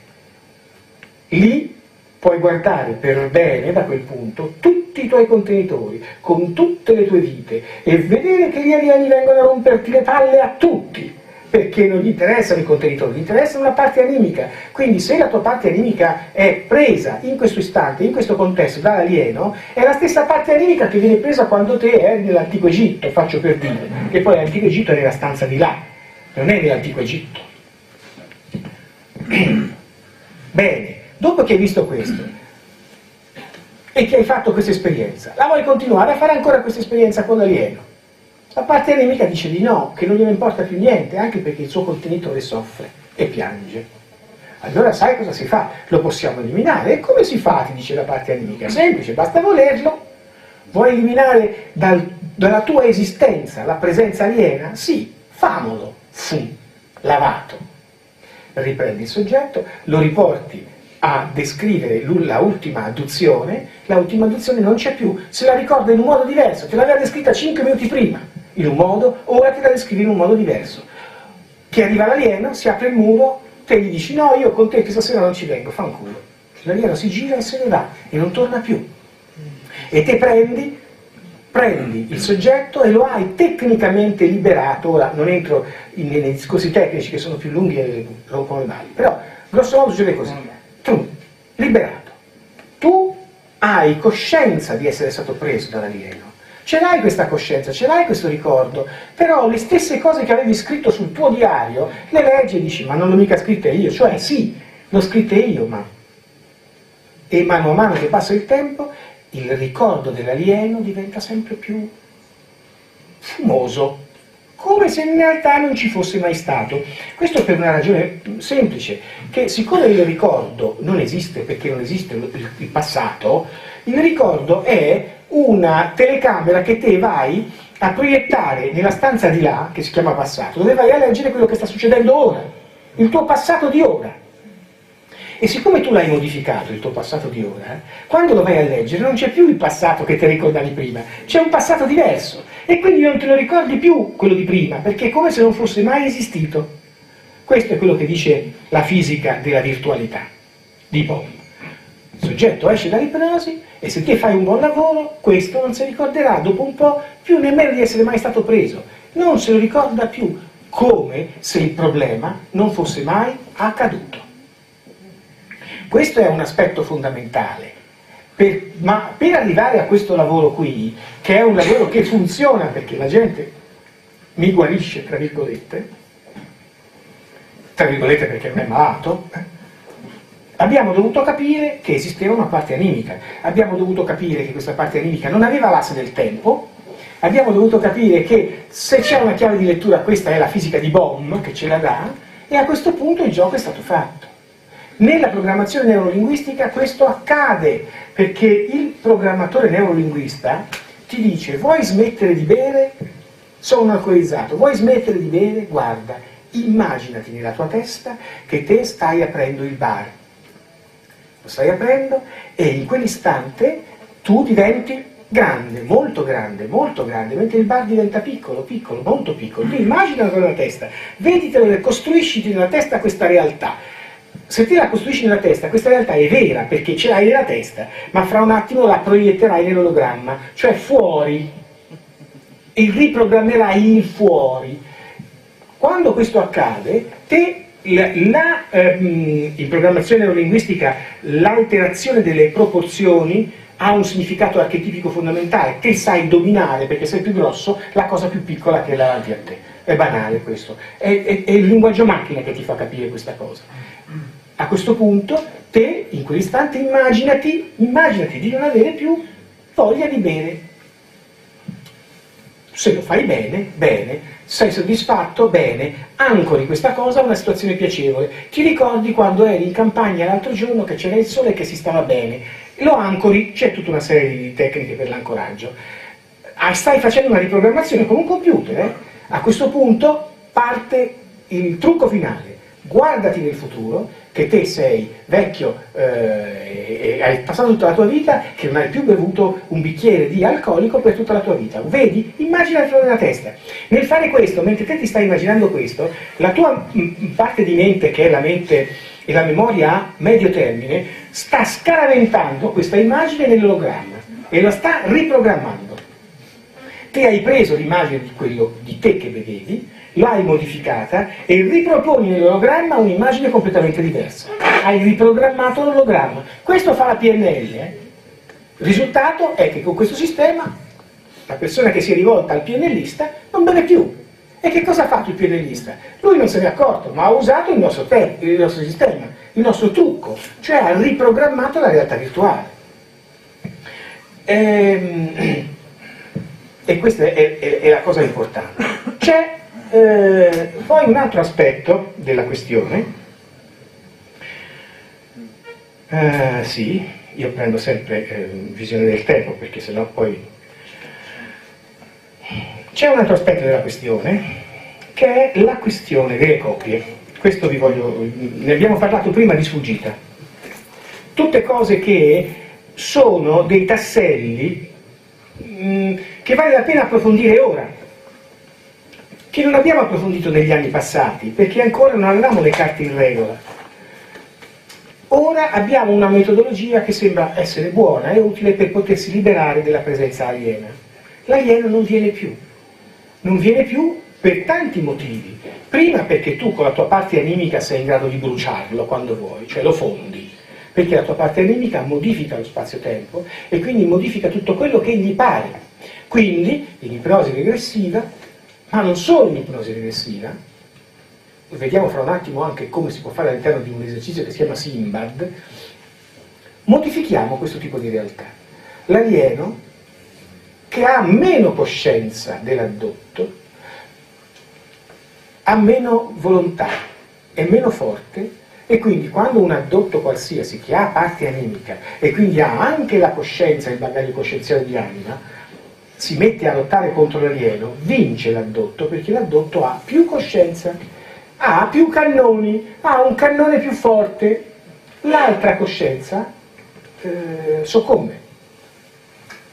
Allora, e il rapporto coscienza addotto, coscienza non addotto, coscienza alieno, è un rapporto no io 5, te 3, io 500 milioni, te 2.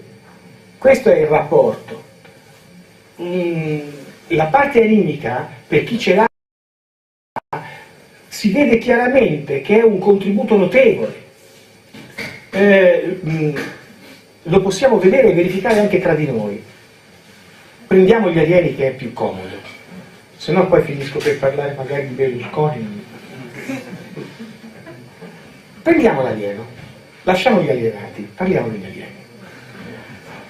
A questo punto l'alieno non ha la coscienza, perché non ha parte animica, che è quella che lui vuole per acquisire tutto quello che noi inconsciamente abbiamo ma che non sappiamo di avere, ma che lui gli piacerebbe avere, però purtroppo non ce l'ha. Vedi come è fatto l'universo a volte.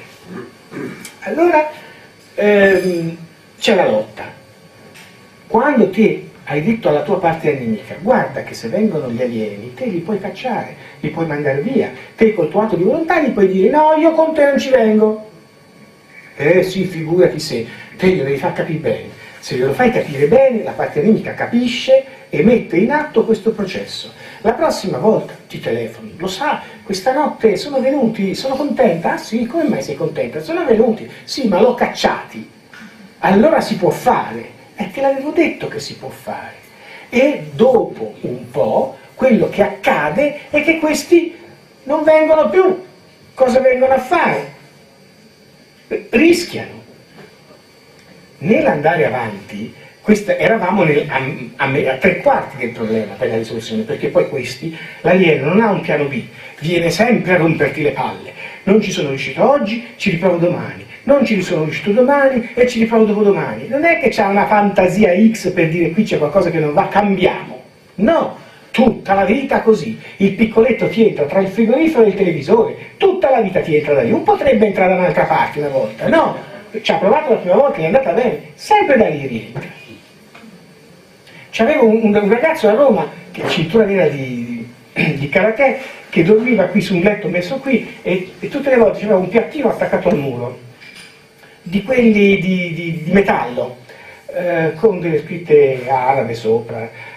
E lui tutte le volte che lo vedeva per terra diceva di questo è il mio allarme, sono arrivati gli alieni perché il piattino è caduto. In ipnosi si ricorda cosa succede. Quando l'alieno entra, ed entrano tutti in fila uno dietro l'altro, questi piccoletti così, un po' tonnetti, quando arriva l'ultimo che si sta per chiudere il muro non si è ancora chiuso, che l'ultimo sbatte con la testa sul piattino, che è diventato solido, e cade per terra. Tutte le volte così dice, ma sono scemi. E io dico, sì, sono scemi. E lui aveva il piattino come allarme, per dire, no, l'hai fatto una volta e ripensaci. È come quel cartone animato in cui si insegna al grigio a buttare fuori, non so se l'avete mai visto, della Pixar, l'alieno, e questo qui non ci riesce, lo fa sbattere sempre contro il muro, no? Uguale, quella è la realtà, è quella lì. L'alieno ci riprova. Quindi noi eravamo in realtà a metà strada. Perché? Non eravamo ancora in grado, non eravamo capaci di liberare l'addotto completamente da questa piaga. Sì, loro non ti prendono più, però ci riprovano tutta la vita. 2 palle allucinanti. Sì, dopo un po' uno si gira dall'altra parte. Mi ricordo c'era un'addotta romana che dormiva con un altro ragazzo, addotto pure lui. Una sera gli entrano questi esseri qui e lui dice, questo ora fa il giornalista, lui dice, porca puttana, stasera no, che domani devo andare a lavorare. Cioè, mentre all'inizio dell'operazione lui aveva paura, arrivano gli alieni, cosa vi fanno, no? No, che stanotte no, torna domani. Cioè, è cambiato completamente a quel livello lì l'interazione tra te, marionetta, e lui che muove le marionette. Te non sei più la marionetta da muovere. Ecco. Il che non è male. Era un primo passo, stavamo andando avanti. Come si fa a eliminare gli alieni per sempre? Si deve fare la ristrutturazione di quello che è il tuo futuro. Eliminare gli alieni con coscienza. La tua coscienza e la tua parte animica lo vuol fare, fanno questo percorso, vanno nel punto numero uno, nell'inizio degli avvenimenti, lavano come se fosse una lavagna questa cosa che accade nel presente, perché tutto è presente, e alla fine l'alieno non c'è più, non viene più, non torna più. L'alieno, mano a mano che noi aumentavamo il sistema di difesa, cercava di trovare tra le pieghe della sua organizzazione la possibilità di andare avanti. Non ci potevamo accorgere prima delle cose che vi racconto ora, perché l'alieno non aveva interesse a metterle in atto. Allora, prendo l'addotto X, liberato completamente, non viene più nessuno. E questo addotto era sempre lì che diceva: ma io mi sento stanco, non capisco come mai, questi sì non vengono, però io c'è qualcosa che non va, c'è sempre qualcosa che non va. Allora l'addotto ha una caratteristica fondamentale, statisticamente parliamo, l'addotto ha una forte ciclotimia, no? Cioè a giorni, sono un ganzo, risolveremo tutto, facciamo il culo degli alieni, il giorno dopo non ce la faremo mai, siamo rovinati, moriremo. Cioè, in più l'addotto ha una forte tendenza a questa cosa, di questo evento che accadrà, che ci sarà, che noi come faremo, che su, un po' di vita, cerchiamo di fare qualcosa, muoviamoci, agiamo. Sono, come dire, soffrono di questo pessimismo congenito, per vari motivi ovviamente, no? Bisogna liberarsi del pessimismo congenito, se no non ti liberi meno degli alieni. Devi fare, agire. In quell'istante noi scoprivamo che l'alieno aveva trovato un altro sistema per fregarti. Le copie. Dovete sapere che quando l'alieno viene preso, viene messo in una specie di macchina e accanto a lui si crea una copia di lui che ha diverse utilizzazioni. Lì l'addotto che vede questa cosa e vede una copia di sé crearsi così dal nulla, gli prende uno sturbo perché c'ha un problema sulla crisi di identità. Chi sono io? Sono io o è lui? Lui si muove come me. Sapete che le crisi di identità portano al suicidio, va bene? Quindi lì ci sono dei problemi di destabilizzazione mentale gravi. Cosa cavolo servivano queste copie? Queste copie noi scopriamo che servono a fare un certo numero di cose.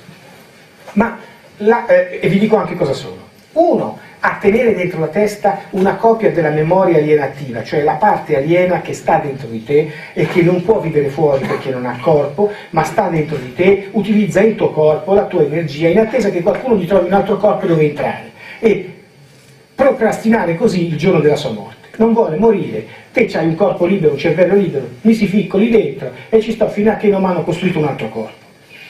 E questo crea dei problemi perché il soggetto addotto poi dà l'impressione a uno psichiatra di essere schizofrenico perché ha uno sdoppiamento di personalità. Ogni tanto mi guardo allo specchio e come mai ho solo 5 dita oggi? Ti dice così l'addotto. Come mai non ho le unghie palmate, le dita palmate? Mi guardo allo specchio e scopro di avere le pupille verticali. Ti dice così. Ecco, quella è la parte di memoria alienativa che ha dentro di lui, che ogni tanto, boom, viene fuori. Quindi la copia serve ad avere una memoria copia della memoria alienativa, perché queste memorie alienative sono di alieni che sono scienziati, sono che ne so, l'idraulico. Loro hanno bisogno di un idraulico, l'idraulico per riparare il rubinetto dell'astronave. Dove sta questo idraulico? L'idraulico è nel corpo di Rossi Giovanni. Allora, andiamo a prendere Rossi Giovanni. Si prende Rossi Giovanni, gli si fa la sua bella abduction, gli si switcha il cervello sulla memoria alienativa dell'idraulico alieno e gli si chiede all'idraulico alieno come fare a riparare il rubinetto. Il giorno dopo il tuo addotto si ricorderà una cosa strana. Dice: io non lo so, ero lì in questo posto, c'era un serpente alto 2,40 metri con tanto di coda che mi gorgogliava qualcosa davanti e io gli rispondevo. E di che cosa si parlava? Ma di fisica. In che lingua? Non lo so, non si capiva. Ecco, questo è un sogno classico che fanno tutti gli addotti ed è dovuto al fatto che quando ti pigliano si switchano la memoria inattiva, te parli con quelli della tua gente che vogliono sapere qualcosa da te e poi ti riswitchano e ti rimettono a letto e te il giorno dopo ti ricordi questa cosa come un sogno. Lo facevano tutti gli addotti, questo tipo di sogno, una volta nella vita tutti l'hanno fatto. La copia serve a non perdere le potenzialità dell'originale. Te, sì, fanno suicidare, ma se scivoli su una buccia di banana, batti la testa, 4 secondi, loro non fanno in tempo a intervenire, sei morto. E la memoria inattiva è morta. Fine. Vi ricordate l'addotta di prima? L'addotta di prima la memoria inattiva non ce l'aveva. Quando la parte animica si guarda da fuori dopo l'incidente, o si guarda da fuori mentre è sulla poltrona dell'ipnosi, guarda nella sua testa e dice no, il cervello è grigio, non è bianco, però non è neanche nero. Cioè la memoria inattiva, dopo che il cervello non ha avuto l'ossigenazione per 3 minuti, è morto il cervello ed è morta la memoria inattiva. Lei non aveva memoria inattiva. Perché deve tornare tutto, se no è la fine. Un altro utilizzo della copia. La copia viene utilizzata per fare missioni da super soldato, cioè viene in qualche modo addestrata con una tecnica molto strana e poi viene sbattuta magari con una cintura esplosiva a farsi esplodere da qualche parte. Tanto chi se ne frega. Ne fai un'altra. Dovete capire che ci siamo resi conto di questo fatto anche perché tutti gli addotti avevano la memoria di operazioni, di sogni, di operazioni di guerra, belliche, in cui facevano spionaggio industriale, si facevano saltare le budella, con il mitra andavano in giro a far saltare le altre cose, tutti! È cosa strana, cosa veramente strana, perché? Da dove vengono questi sogni? E allora poi si è capita una cosa fondamentale. Allora, innanzitutto, la copia viene utilizzata per fare queste cose ed è una copia che viene conservata dentro degli armadi. Viene attivata, nell'istante in cui viene attivata, questa copia viene programmata attraverso l'occhio destro, gli vengono introdotte delle informazioni utilizzando quello che è il nervo ottico, che finisce per parlare col lobo sinistro del cervello. Se te sei invece mancino lo fanno sull'occhio sinistro, ti danno un programma, ti svegliano che te sei già sul teatro di battaglia, fai la tua missione, ritorni in quel posto e ti riprelevano e ti rispengono. La memoria della copia è insondabile. Quando te metti in ipnosi una copia, mi è capitato un paio di volte anche questo, la copia ti risponde in un modo strano, ti risponde accesso vocale non identificato, ti dice come ti chiami? 4521, dove abiti? Vicino al 4522, nell'armadio, ti risponde così, capito? Ecco, eccetera, eccetera, eccetera, eccetera. A questo punto, chi è che ti dà gli ordini? Uno come te. Che vuol dire? Un militare, non un alieno. Uno come te. Allora, tecnicamente cosa succede? Quando si accende una copia, la copia è un contenitore in più, x più 1, di tutti i tuoi contenitori, quelli che hai nel passato, nel presente e nel futuro. È come se sul computer ti si accendesse l'icona di un nuovo computer in rete. Le informazioni, invece di fare così, fanno nella copia, così.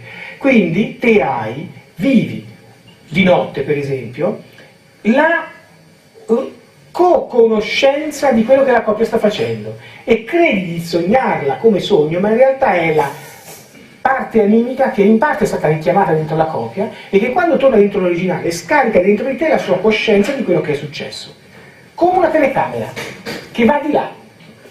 Ed è per questo che tu hai la sensazione di essere te ad aver fatto quelle cose di notte. E li racconti non come fosse stato un sogno, ma come fosse realtà. Muovi gli occhi dalla parte giusta, hai la sensazione dei forti colori, la mattina ti svegli col dolore sulle braccia come se l'avessi fatto te l'operazione militare. La copia serve a una terza e più tremenda cosa. Dopo che l'alieno non ti può più prendere perché la tua coscienza è grande e la parte animica ha deciso che ora basta, la parte animica quando decide ora basta, siccome il tempo non sa dire, io a una gli dico, ora tu non verrai, in futuro non verrai più presa. Gli ho detto in futuro non verrai più presa, questa non ha capito niente. In futuro, sta lì, ci pensa un po', vuol dire mai più? Ti risponde così, mai più. Vuol dire mai più? Sì, dico, vuol dire mai più. Ecco, mai più capisce, futuro no. Questo per dire cioè, è la difficoltà che te c'hai quando parli con la coppia.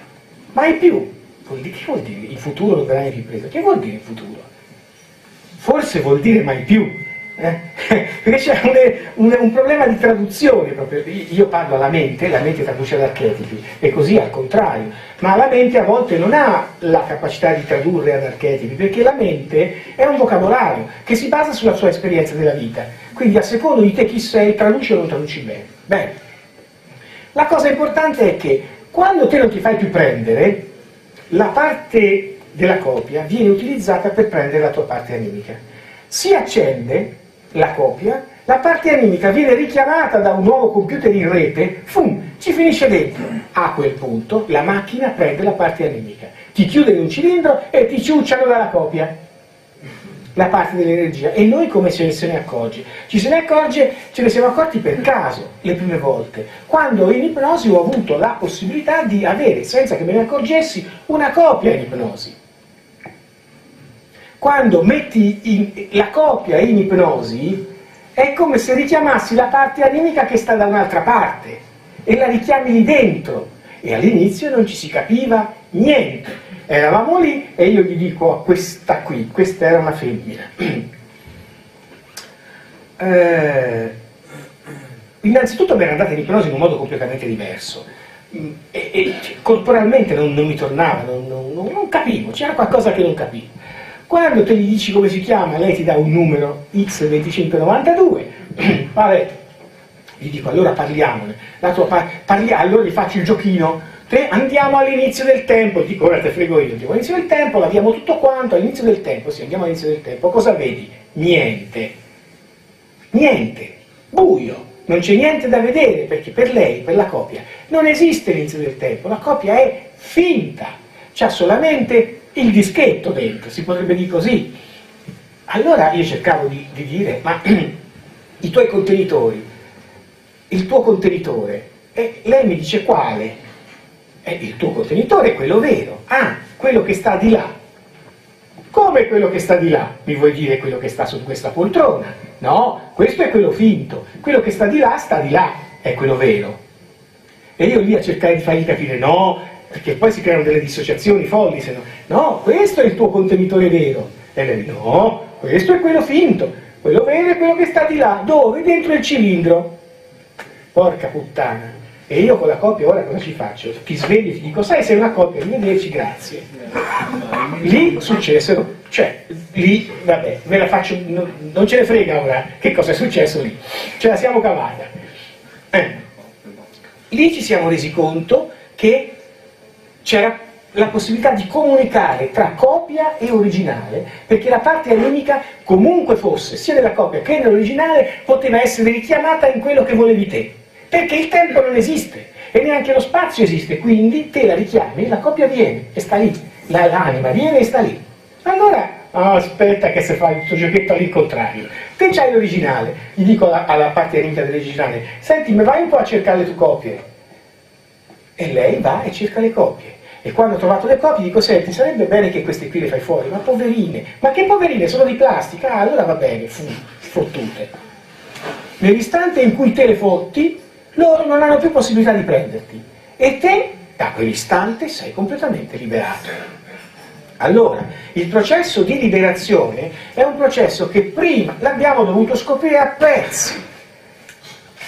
pezzi, cioè è voluto 20 anni. Perché noi si sta scoprendo qui da 2 ore, ma 20 anni ci sono voluti per scoprire tutti questi particolari, 20 anni.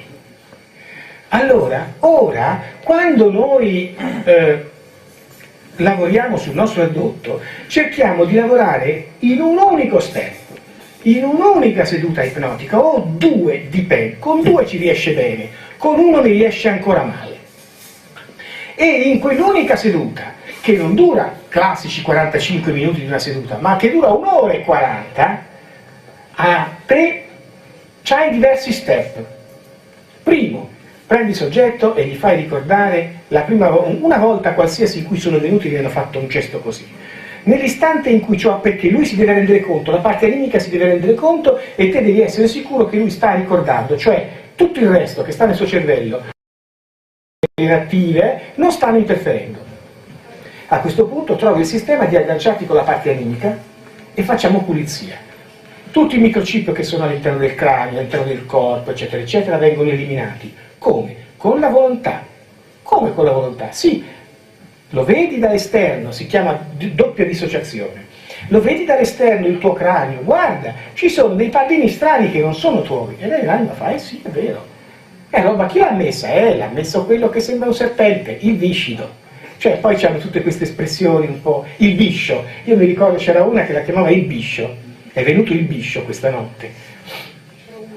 Il biscio, sì, il biscio. E questa ragazza si è liberata, è quella del biscio. Ora c'è un'altra che usa sempre la stessa terminologia. Vedi? Perché dall'esterno, allora parliamo 30 secondi di una nota tecnica, il processo di dissociazione. Voi potete vedervi in due modi, per esempio sognare in due modi, da dentro, come la telecamera è dentro di voi, oppure dall'esterno, che voi fate qualcosa. Questi due processi sono legati all'emisfero destro e all'emisfero sinistro. Quando noi vediamo da dentro le cose, noi stiamo utilizzando prevalentemente l'emisfero sinistro, cioè la parte maschile di noi, la razionalità. Quando ci vediamo dall'esterno, stiamo usando l'emisfero prevalentemente destro, cioè la parte animica.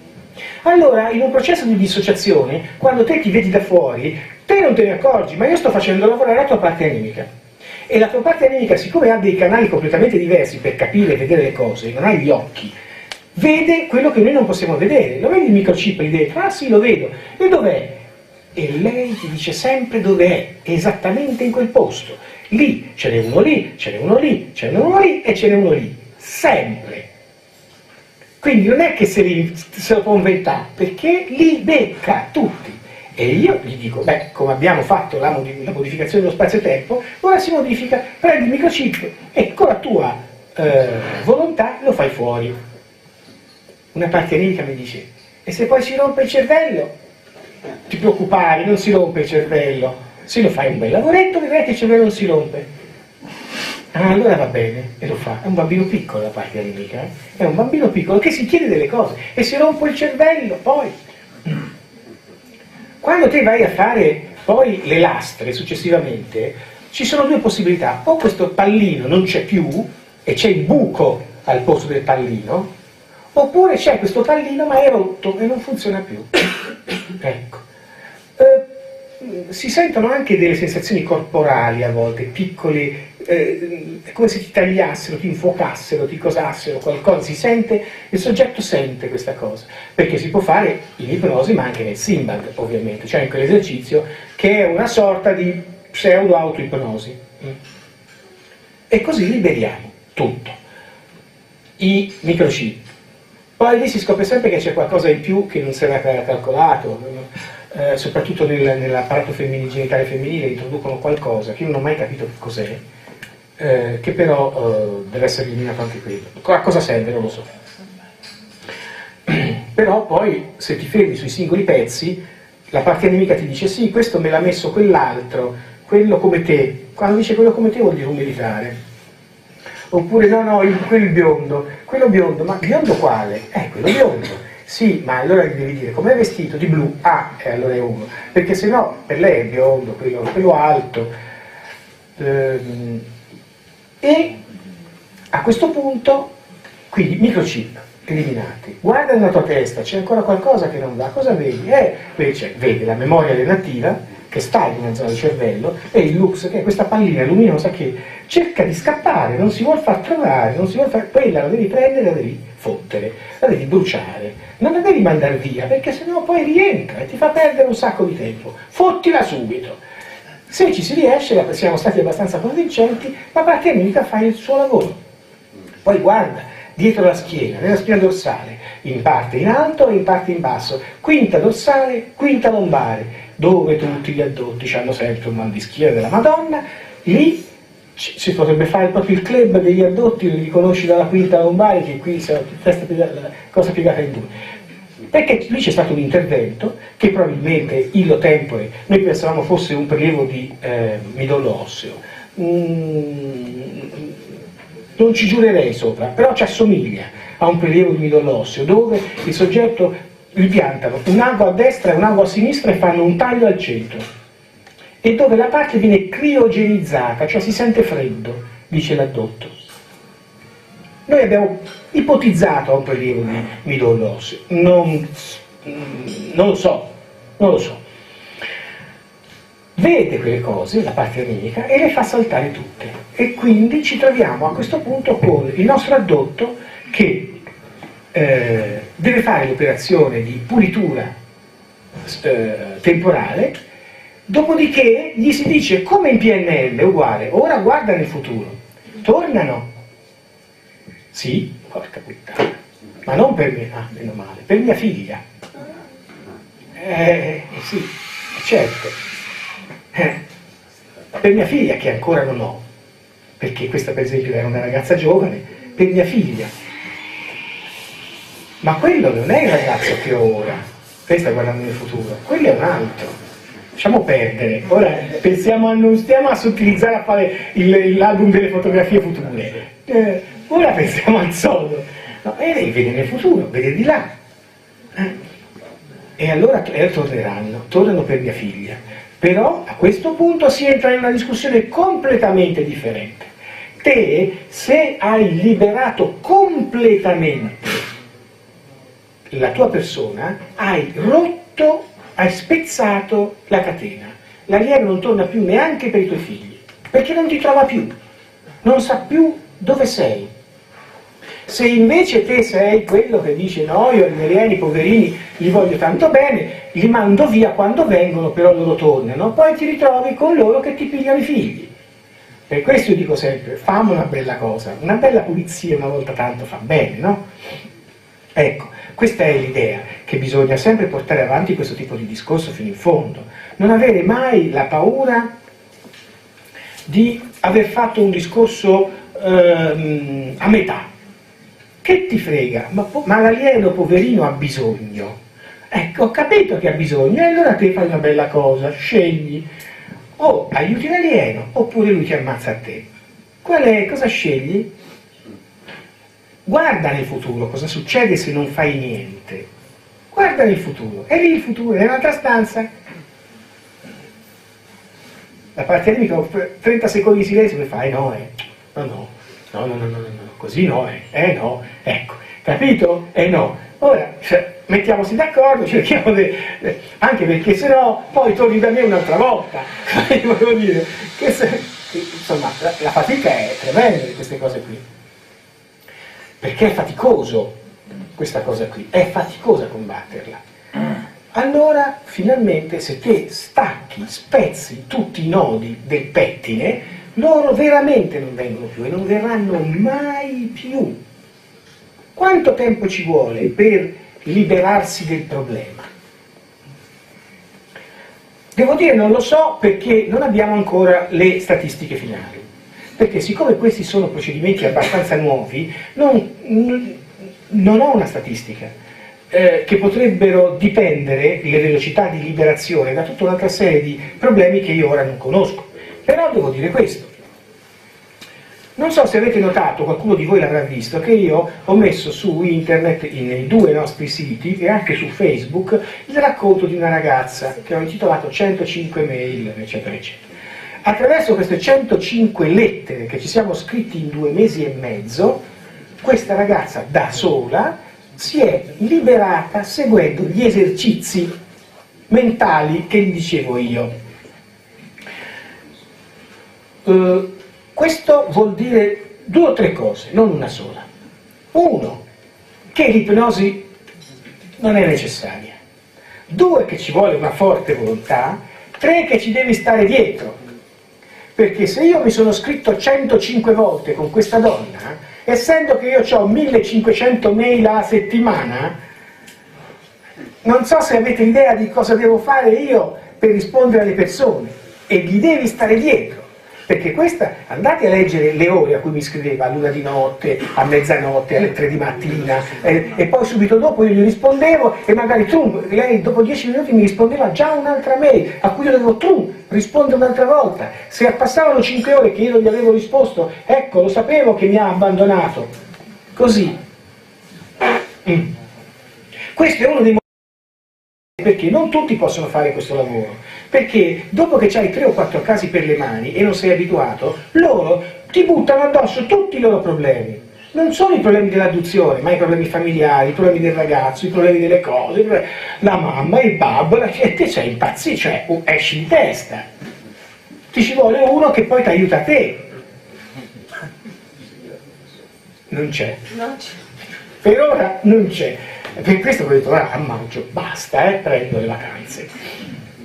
E questo però ci crea dei problemi, perché chiaramente a fare questo tipo di lavoro bisogna essere in tanti a questo punto, e c'è un motivo fondamentale, che è un numero. Io non so se sia vero o se sia falso, l'entità del numero non la conosco, però se le cose stanno così, esiste un numero preciso di parti animiche liberate che faranno da catalizzatore per liberare tutte le altre. Quello che io sto notando in questo istante è che mentre una volta mi ci voleva un casino per far capire a una persona come si doveva comportare, ora arrivano che sanno già come fare. Questo è legato a un'ipotesi di lavoro che si chiama teoria dell'ultima scimmia. Sì, esatto. Dove c'è a monte di questa cosa una cosa che si chiama teoria del campo morfogenetico. In realtà, al di là dei nomi che sono utilizzati da questa cosa, cioè qualcun altro in qualche altro settore della scienza si era già accorto che qualche cosa del genere succedeva. L'esperimento è semplice: una scimmia in Africa impara a aprire le noci di cocco con un arnese, una pietra, automaticamente in Bengala un'altra scimmia di un'altra tribù impara contemporaneamente. Non so se avete mai fatto un'osservazione fondamentale sulla storia nostra, cioè per esempio i momenti in cui nasce un certo tipo di modo di pitturare nasce dappertutto nel mondo, un certo tipo di modo di fare della cultura, una scoperta scientifica nasce qui e contemporaneamente lì, chi arriva prima poi prende il Nobel, ma in realtà si forma una scuola senza che questi si siano parlati tra di loro. Questa cosa accade perché lo spazio e il tempo non c'è, e quindi quello che sto pensando io lo butto nella Akasha generale, quella che noi chiamiamo l'ologramma, e chiunque che va a leggere l'ologramma legge anche quella cosa lì, cioè la mia esperienza viene inconsciamente messa a disposizione di tutto l'universo, non dei terrestri, di tutto l'universo. Questo ci permette di capire come per esempio, che ne so, la reazione di Friedel e Kraft dell'alchilazione sul benzene l'ha inventata Friedel, che è belga, e l'ha inventata anche Kraft, che non è quello del dado, in America. È un altro Kraft, in America, delle sottilette, è un altro, però contemporaneamente. E così tante osservazioni che vengono fatte, la rappresentazione di questo campo, c'è un campo morfogenetico in cui tutti saremo a contatto tra di noi, dicono gli ideatori di questa cosa. In realtà è l'idea dello spazio-tempo che non esiste. Quindi se noi acquisiamo coscienza di chi siamo, e diciamo che questo percorso di acquisizione di coscienza ci è stato permesso attraverso lo studio dell'alieno, perché se non c'era l'alieno noi queste cose quando mai le avremmo capite, ora che le sappiamo siamo in grado di cacciare l'alieno e siamo in grado anche di fare anche un sacco di altre cose che prima non potevamo fare perché pensavamo che non avremmo potuto farle, come sollevare un bicchiere con la forza del pensiero. Bisogna avere coscienza, però si fa. I nostri adulti hanno tutti forti capacità paranormali, forti, non avete idea, forti, altro che effetti speciali. E poi c'è qualcuno che però di questa cosa se n'è già accorto. E ci sono gli studiosi che studiano di nascosto queste cose e che sono alcune università, una europea, austriaca, e legata a un'altra americana, che è il Massachusetts University, che studiano i fenomeni di remote viewing. Remote viewing vuol dire visione a distanza. Va bene? Lo sapete quanto viene pagato un remote viewer in Europa? Te vai lì e fanno un test. Se te entri, partecipi ai loro esperimenti e loro dicono che serve per l'ecologia. Guarda, proviamo a guarire dall'ecologia, l'università, l'ecologia con queste, ti danno delle coordinate che sono dei numeri che te non sai cosa sono, devi guardare lì dentro e si scopre poi, perché qualcuno se ne è accorto e me ne è anche venuto a raccontare, che invece di guardare l'ecologia e le fabbriche che inquinano, scopri che ci sono insediamenti militari che devono essere visti come sono. Sapete quanto prende uno che fa questo lavoro? 1.600 euro l'ora. L'ora. Qualcuno se ne è accorto che si può fare, perché questi sono enti governativi, militari, che utilizzano di nascosto le università per fare questo lavoro e non dicono neanche al signore che sta facendo quella cosa a che cosa sta servendo. Allora, questo però implica un'altra osservazione. Se io prendo 10 dei nostri addotti e li metto a fare quel lavoro lì, vuoi vedere che domani mattina succede una cosa tremenda da qualche parte? Noi ci siamo resi conto anche di questo fatto perché durante l'ipnosi venivano fuori queste capacità che gli addotti avevano, perché venivano fuori in ipnosi. Sì, anche perché l'ipnosi, anche perché alla parte animica in ipnosi mi dice, frase storica di quella ragazza, l'ho già detto una volta questa cosa, vuoi che ti accenda la televisione? Ho imparato ad accenderti la televisione, vuoi che ti cambi canale? Pum, e la televisione cambia canale. Cioè, ma al di là di quello può fare un sacco di altre cose. In ipnosi ci accorgiamo, la ragazza o il ragazzo, quello che è, viene preso, viene messo, quando è bambino piccolo, viene messo davanti, seduto su una sedia e gli si mette un casco in testa e gli si dice, vedi quelle lampadine laggiù? Il militare gli dice, vedi? Le devi tutte. E la bambina dice, no, non lo voglio fare. Guarda, vedi in questo monitor, nella stanza di là, c'è la tua mamma che è seduta delegata e ora gli si dà la scossa. Frink! Però la scossa non gli si dà più se te fai rompere tutte le lampadine. E la bambina piange. E se la bambina piange, trink la scossa alla mamma. Allora la bambina a un certo punto fa saltare le lampadine. Vedi, sei stata brava, le lampadine non si dà più la scossa alla tua mamma, la mamma non soffre più. Sei te che facevi soffrire la tua mamma, dice il militare alla bambina di 3 anni. E ora bisogna fare un'altra cosa, sempre per non far soffrire la tua mamma. Vedi in quell'altro monitor lì? Vedi c'è quel signore con quella cintura esplosiva vicino a quello stabile? Bene, ora devi far saltare quella signore lì. E la bambina piange, e la mamma tra corrente elettrica. E allora la bambina, pum, fa saltare il signore laggiù in fondo. Ecco, queste sono le cose che poi si riscoprono dalla ricostruzione delle ipnosi, di quello che viene fuori. Per questo ci siamo resi conto che gli adulti avevano delle forti potenzialità paranormali che i militari utilizzavano per i loro scopi. Bel casino. Una ragione in più per far finire sta storia. E alla parte animica te glielo devi dire. Alla parte animica te gli devi dire, guarda che la tua energia, dice, ma a me non me ne importa nulla. Quante volte mi sono sentito dire dalla parte animica,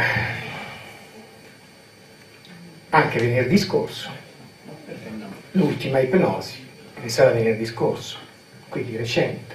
Ragazza, parliamone. Così ci sono anche dei casi, insomma, veri, che noi prendiamo dalla realtà. La ragazza con la quale avevo fatto una sola ipnosi più di 2 anni fa.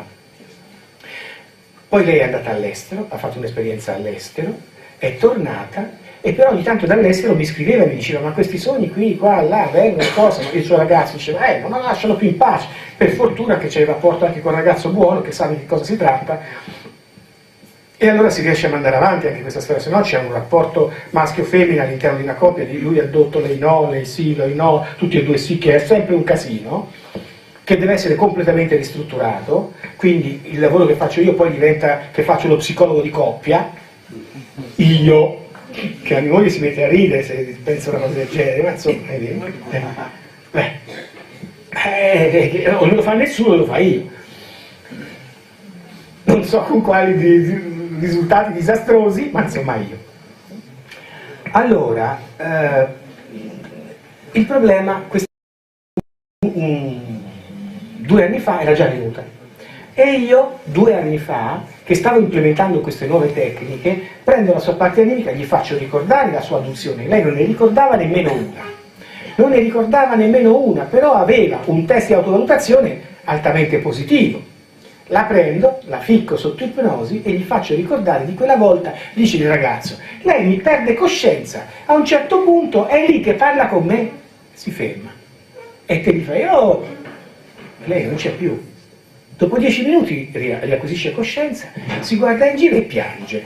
Che te piangi? Dov'eri? Che facevi? Non si sa.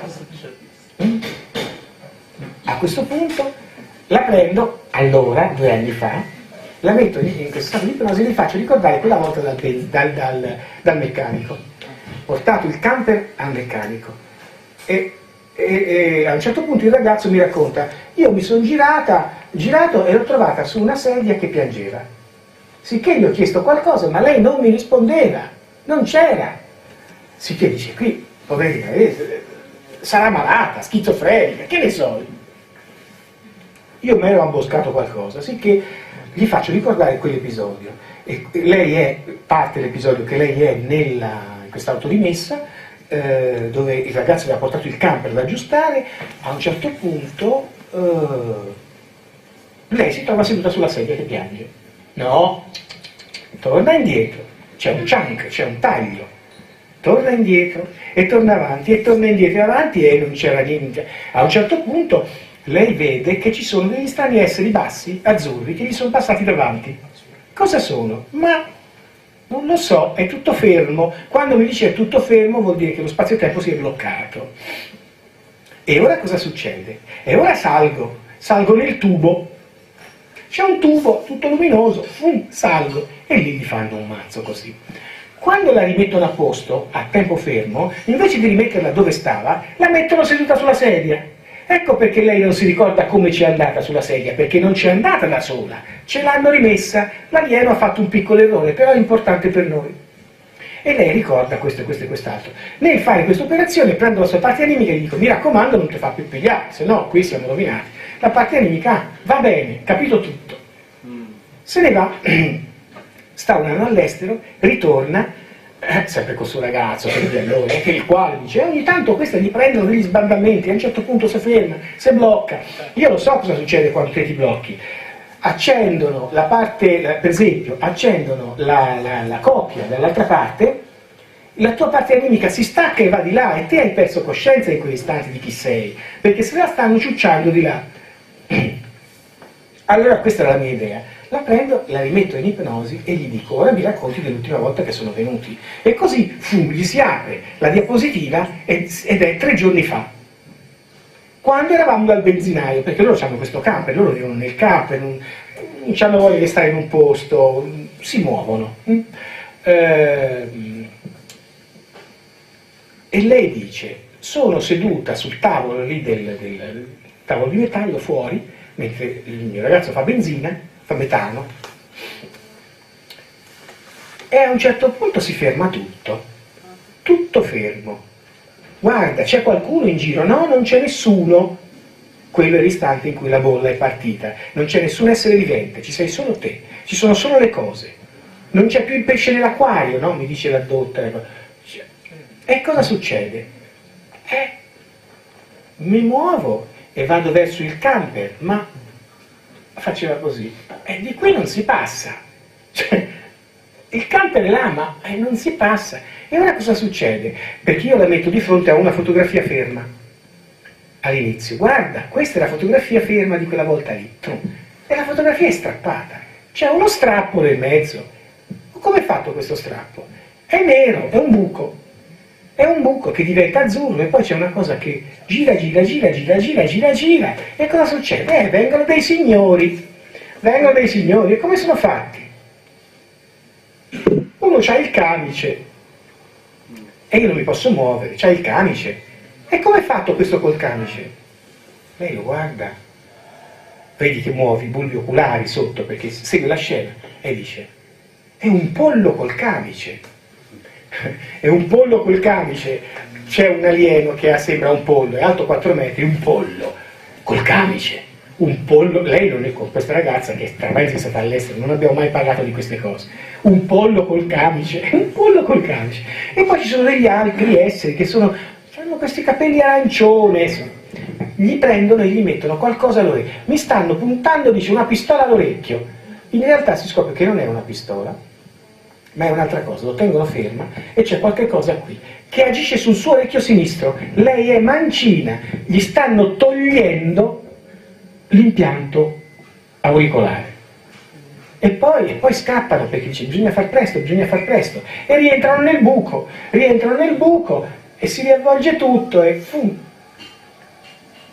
allora io prima che rientrino nel buco e dopo che si rimuove tutto, io prendo la parte animica e la blocco, perché sennò le cose non tornano. Io gli avevo detto non farti più prendere, gliel'ho detto 2 anni fa, ma e la deve capire sta cosa. E invece si è fatta riprendere. La parte animica mi dice: ma a me mica mi prendono lei. Perché io gli ho detto non ti far più prendere, mica gli ho detto non far più prendere il tuo contenitore. E la parte animica gli devi spiegare bene. Prendono lei. Ma scusa, a te non ti importa? No, a me che mi frega, io scappo. Io vado da un'altra parte, non importa assai, e prendono lei. Ma come prendono lei? Questo è il tuo contenitore, ti facevo, quello è importante, quello ti permette di fare questo, quest'altro. T'hanno più presa? No, a me non mi prendono. E così si scopre che tutto quello che avevamo fatto 2 anni prima andava benissimo, solo che ero stato poco preciso io, quando ancora non avevo capito che bisognava essere estremamente precisi. E no, allora lì, dopo 2 anni, gli ho rifatto tutta una programmazione, per cui gli ho fatto vedere tutti gli allievi che lei non aveva ancora visto, eccetera, tutti i polli vari, tutte le cose varie, e abbiamo fatto la pulizia generale. E l'ho rimessa in condizioni di campare per gli altri 200 anni senza che gli vengano più a rompere le balle. E poi alla fine di tutto il percorso gli ho detto: ma quando questo tuo contenitore rimane un po' così imbambolato, cosa succede? Ti prendono, ti prendevano. Dico ti prendono, siamo rovinati. Oppure uscivi te, tutte e 2. Perché sennò qui ci si sta stretti, mi dice, qui dentro questo contenitore si sta stretti, e prima si stava stretti, ora che non c'è più nessuno che ti rompe le balle si sta larghi, è vero, ora si sta molto meglio. Te devi cercare di non andare in giro, ma non sarà come una gabbia. E dice: no, non è come una gabbia. Poi quando questo contenitore ha finito di vivere, che si fa tutti i cazzi suoi, allora te ne vai dove vuoi, ma ora devi rimanere qui, devi proteggere il tuo contenitore. Te proteggi il tuo contenitore e il tuo contenitore protegge te, e gli fai tutto lo storione di come deve fare, gli devi dire tutto. Allora poi lei ti dice: sì, va bene. Quando ha detto va bene, possiamo uscire dall'ipnosi, perché finalmente questa non verrà più presa. O se viene presa con una modalità che noi non abbiamo identificato all'interno della riprogrammazione quel momento lì. Avevamo detto 2 anni fa: te non ti fa più prendere, tranquillo. La parte animica: no, a me io mi fanno entrare in quel coso lì, quella specie di aggeggio, no, io lì, dove c'è quell'altro dentro, no, a forma di serpente con la coda, io no, lì non ci vado lì dentro. Usavano il contenitore, e il contenitore lo usavano per farci anche dei figli, perché ogni tanto questa veniva presa, c'era tutto l'impianto, eccetera, perché? Perché tanto chi se ne frega, il contenitore. Poi accendevano la coppia e gli ciucciavano l'energia con la coppia, e la parte animica non si accorgeva di questo. Basta che a me non mi prendono, capito? Succedono queste cose. Noi perché ci siamo resi conto di questo fatto qui? Ci siamo resi conto di questo fatto perché ogni tanto succedeva qualcosa in ipnosi che non era prevista. Perché ci siamo potuti rendere conto di tutto questo tipo di situazione? Perché noi abbiamo messo sotto ipnosi centinaia di persone e a ognuno succedeva qualcosa di un po' diverso, e questo ci ha permesso di avere a disposizione una marea di dati allucinante e ci ha permesso di costruire una chiave di lettura, se no noi non avremmo potuto fare sta cosa. Questo è un po', se volete, l'aspetto della situazione. Ora, il futuro. Il problema è questo: se io faccio, una volta facevamo diverse ipnosi, per esempio c'è un soggetto che si è liberato con 12 ipnosi diversi anni fa, 12, che vuol dire un anno e mezzo. C'è il primo ragazzo con il quale noi abbiamo lavorato, che era Valerio Lonzi, abbiamo lavorato 2 anni e mezzo, con una preparazione di 5 per scoprire solamente il 5% di tutta la storia. Ora riusciamo a fare tutto anche senza ipnosi. Perché? Perché te basta che glielo dici bene al soggetto come deve fare, con l'esercizio di Simbad, che è questo esercizio che noi, Simbad è un acronimo, vuol dire sistema per liberarsi degli alieni definitively, Simbad. La testimone delle 105 mail io l'ho messa per farvi capire anche questa cosa qui, perché voi leggete questa cosa e ci rimanete male, perché dite porca puttana, questa si è liberata da sola, si è fatta un mazzo tanto, e nel liberarsi si è liberata degli alieni e degli alienati, in parte anche del marito, perché quando ci sono questi tipi di rapporti, il marito, l'avete letto, c'è una mail in cui lei dice: mia figlia ha guardato sul telefonino di mio marito e ha scoperto che ha un amante. Ora, detta così, è una cosa normale, però in un contesto in cui te hai bisogno di un supporto, di un aiuto, te in quel momento ti cascano le palle per terra, non ce la fai più ad andare avanti. In quell'istante tutto ciò che racconta questa donna è la rappresentazione di un percorso di acquisizione di coscienza che riguarda tutto l'universo, l'alieno da una parte e gli alienati dall'altra, perché la coscienza sì, la acquisisci prevalentemente su questo problema, ma ti cambia il mondo.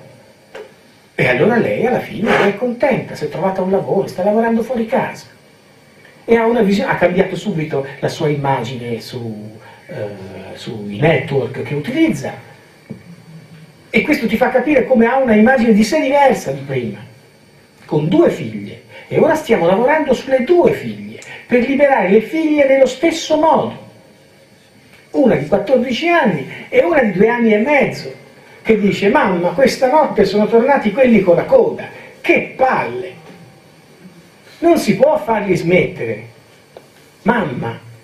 E quando ora delle 3 si accorgono che tornano, tutte e 3 si svegliano immediatamente, e c'è un problema di lotta interna, perché la madre non viene più presa. La figlia più grande ha capito perfettamente che cosa sta succedendo e ci sta lavorando sopra, e la più piccola anche. Se voi fate caso, perché qui ogni parola di quella lettera ha un significato, di quelle lettere hanno un significato, se voi ci fate caso, nelle 105 mail a un certo punto si dice: la parte animica parla e dice che lei non verrà più presa, e che ci vorrà molto tempo per liberare la figlia, mentre invece quella più piccola sarà sempre presa. Mano a mano che si va avanti, nell'esercizio che viene fatto alla figlia, 14 anni, la sua parte animica dice: tu ti libererai prima di tua madre, ci vorrà un po' di tempo per liberare la sorella. È già cambiato il futuro. È cambiato il futuro, perché è stato fatto qualcosa per cui la coscienza è stata messa in ballo. Quindi ora, se le cose rimangono così come sono, tutte e 2 le figlie si libereranno del problema. E fra un po' la figlia più piccola non si libererà nel tempo, ma si libererà presto, perché il futuro è stato modificato. Quando io l'altra sera, ci sono degli episodi incredibili, quando l'ultima ipnosi di quella ragazza facciamo la fusione interna di anima, mente e spirito che si devono fondere insieme all'interno della fuoriuscita dall'ipnosi, perché unirsi assieme ha il significato di unire le tre coscienze, quindi te diventi una monade, una cosa sola, non c'è più spazio per l'alieno. Io gli dico sempre, dovrai, ora io conterò fino a 10 e poi tutto accadrà in un colpo solo, cioè tu ti entrerai, sarai una cosa sola, con la tua anima, la tua mente e il tuo spirito. E anima mi dice no, ora no. Fra un po', quando la mente sarà matura, ora non ancora. E io glielo devo lasciar fare, perché vuol dire che non è ancora il tempo in cui questa persona possa unificare tutte le sue forze e fare quella cosa lì. Non glielo posso far fare di forza, perché non è così. A questo proposito ho scoperto una cosa molto carina, per puro culo, come al solito. Allora c'era un caso di una signora di Ancona che non aveva granché capito quello che gli stava succedendo. Sì, lo sapeva, però non aveva tanta coscienza di questo fatto e la difficoltà nel metterla in ipnosi era sempre molto forte. Sì, accadeva, però non ero soddisfatto. È venuta 3 volte, 4 volte, nell'arco di un anno, quindi. E tornava sempre più fortificata, gli alieni non la prendevano più, però ci riprovavano, però arrivava il militare, però poi la copia, però io sapevo cosa succedeva, lei non aveva coscienza di granché, quindi ci voleva sempre un improvement ipnotico in più. E lei non riesce a fare il simbal, sono di quelle persone cenestesiche forti che non riescono a vedere nella testa un'immagine tridimensionale. È una cosa normale, dipende dal tipo di cervello che c'hai. Auditivo, visivo o cenestesico. Prevalentemente il cenestesico non ce la fa. Non ce la fa, il cenestesico totale non ce la fa, quindi devi escogitargli dei sistemi differenti. Allora, preso dalla disperazione, lì ho tentato un esperimento che mi ha fatto capire una cosa che non avevo mai capito. Prima di farla uscire dall'ipnosi, che non riuscivo ad avere il fondo giusto, meno male mi capita una volta ogni 20 anni, gli dico alla sua parte animica di immaginarsi la stanza del simbad e gli faccio fare un simbad in ipnosi profonda, in cui la sua parte animica, la sua mente e il suo spirito si devono unire insieme. Succede, e in quel preciso istante lei diventa uguale a una persona in coma profondo. Non c'è più contatto col corpo, si mette a russare. Non ci parli più, non c'è più niente da fare. Io lo so quello che è successo. Anima, mente e spirito si attaccano insieme, la triade, tum, si stacca e va fuori. Quando si stacca la triade, il corpo è morto. C'è sempre questo aggancio, lontano, questo cordone, come dicevano i tibetani, la triade è là, è su, importa assai. Questo poi mi racconterà quando esce dall'ipnosi, dal suo punto di vista cosa è successo. Io stavo lassù, non c'avevo mica voglia di tornare in quel contenitore lì, a me che me ne frega del contenitore, qua si sta bene. Lei con le sue parole mi infastidiva, perché io gli dicevo ora tornerai nel tuo contenitore e mi facevo un sacco di chiacchiere, che questa due palle così. Io lì non ci torno più. Questo accade perché dentro di te la tua parte animica o la triade è la rappresentazione di chi sei te. Se te sei una che non c'ha voglia di vivere, non ha accettato le sofferenze quotidiane che la vita ti dà, e che lei era una di queste, non voleva tornare nel suo contenitore. E deve fare l'esperienza del contenitore, perché lì apposta. Allora lì mi sono reso conto di una cosa tecnica. Il soggetto era nelle stesse condizioni di una donna in un polmone d'acciaio, uguale, un vegetale, un corpo senza coscienza. Qualsiasi cosa facevi non interagiva, niente, zero. E mi sono lì posto una domanda, era proprio il periodo in cui si parlava dell'eutanasia, delle persone che rimangono lì in questa situazione di vita così a metà. Cosa fai? Le fai fuori o no? La triade è attaccata o no? Perché quella era una persona che era in coma. Se io la lasciavo così, rimaneva in coma per tutta la vita. Lì ho capito una cosa che non avrei potuto capire se non mi fosse capitata questa cosa qui. Quando ho capito questo, ho preso la triade e gli ho detto: ora rientri nel contenitore.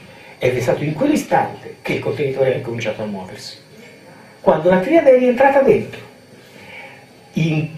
tirata fuori e rimandata a casa, non mi ero reso conto di un altro miracolo che avevamo fatto, perché nel frattempo la triade, questi tre, si erano parlati, si erano trovati insieme e avevano raggiunto una capacità inconscia di coscienza incredibile. Questa non viene più presa, perché tutte le informazioni che io gli davo, il corpo sente la mia voce, l'aveva capita, mentre prima il soggetto era decisamente schizofrenico, cioè tagliato, la parte di destra e la parte di sinistra che non parlavano tra di loro, a forza ce l'ho pigiata insieme dentro, e lì c'è stato il momento di acquisizione di coscienza. Questa donna anche mi ha telefonato un mese fa, mi ha detto: ah, io sto benissimo, non sono più venuti, anzi sì, l'altra sera, dopo 4-5 mesi, si è rifatto vivo il pollo, sa quello col coso, col becco, sì, fa il culo, l'ho fulminato, se n'è andato, come sto bene, ora non vengono più.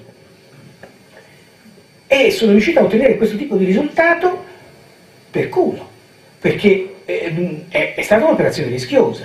Cosa succede se la triade si stacca e se decide di non tornare, di non rientrare?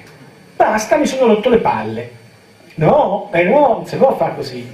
Cioè, io poi mi prendo le responsabilità, mi rimane stecchito uno lì, così, no?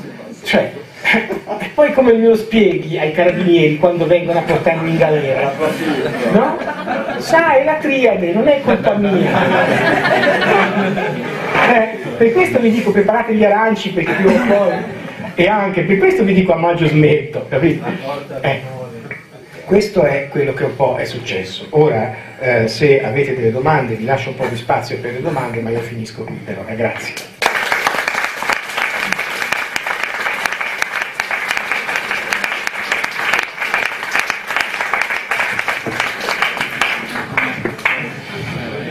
Sì. Allora, questo è il caso Zara, Sì. 105, lo terremo come il caso Zara. Sì, sì, certo.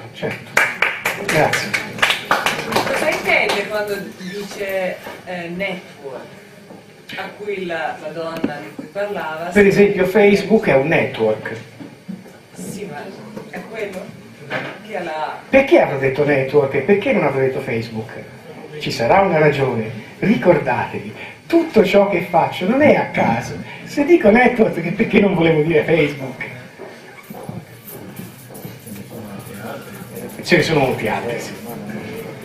Perché? Perché ci tengo a che questa persona mantenga il suo anonimato. Sì, ma io avevo capito che si riferiva al network dell'anima. No. Quando... È internet, sì. Senta, ma allora le persone che stanno in morte apparente, la triade dov'è? E quando uno gli fa l'eutanasia eventualmente, che succede? Questo è il problema che io mi sono posto in quella situazione lì. E quindi, sebbene io prima avessi a cuor leggero detto sicuramente bisogna eliminare, cioè l'eutanasia bisogna farla, ora non sono più tanto sicuro. Perché se è una questione così di animazione sospesa, di vita viva, vissuta, il soggetto non ha coscienza di sé solo perché il corpo non ha coscienza di sé, perché le uniche cose che hanno coscienza sono la mente, lo spirito e la parte animica. Una di queste ti dà la coscienza di dire, se te non c'hai neanche una di queste non puoi essere cosciente. In altre parole, qual è la definizione? Ora possiamo dare una definizione che è molto chiara. Qual è la definizione di essere vivente? L'essere vivente è una cosa con coscienza. Questa penna ce l'ha coscienza? No, non è un essere vivente. Un albero ha coscienza? Sì, allora è un essere vivente. Ce n'avrà poca la cellula, però un po' di coscienza ce l'ha, allora è un essere vivente. Ecco, un computer ha coscienza? No, computer, come nei film di fantascienza, non diventerà mai vivo.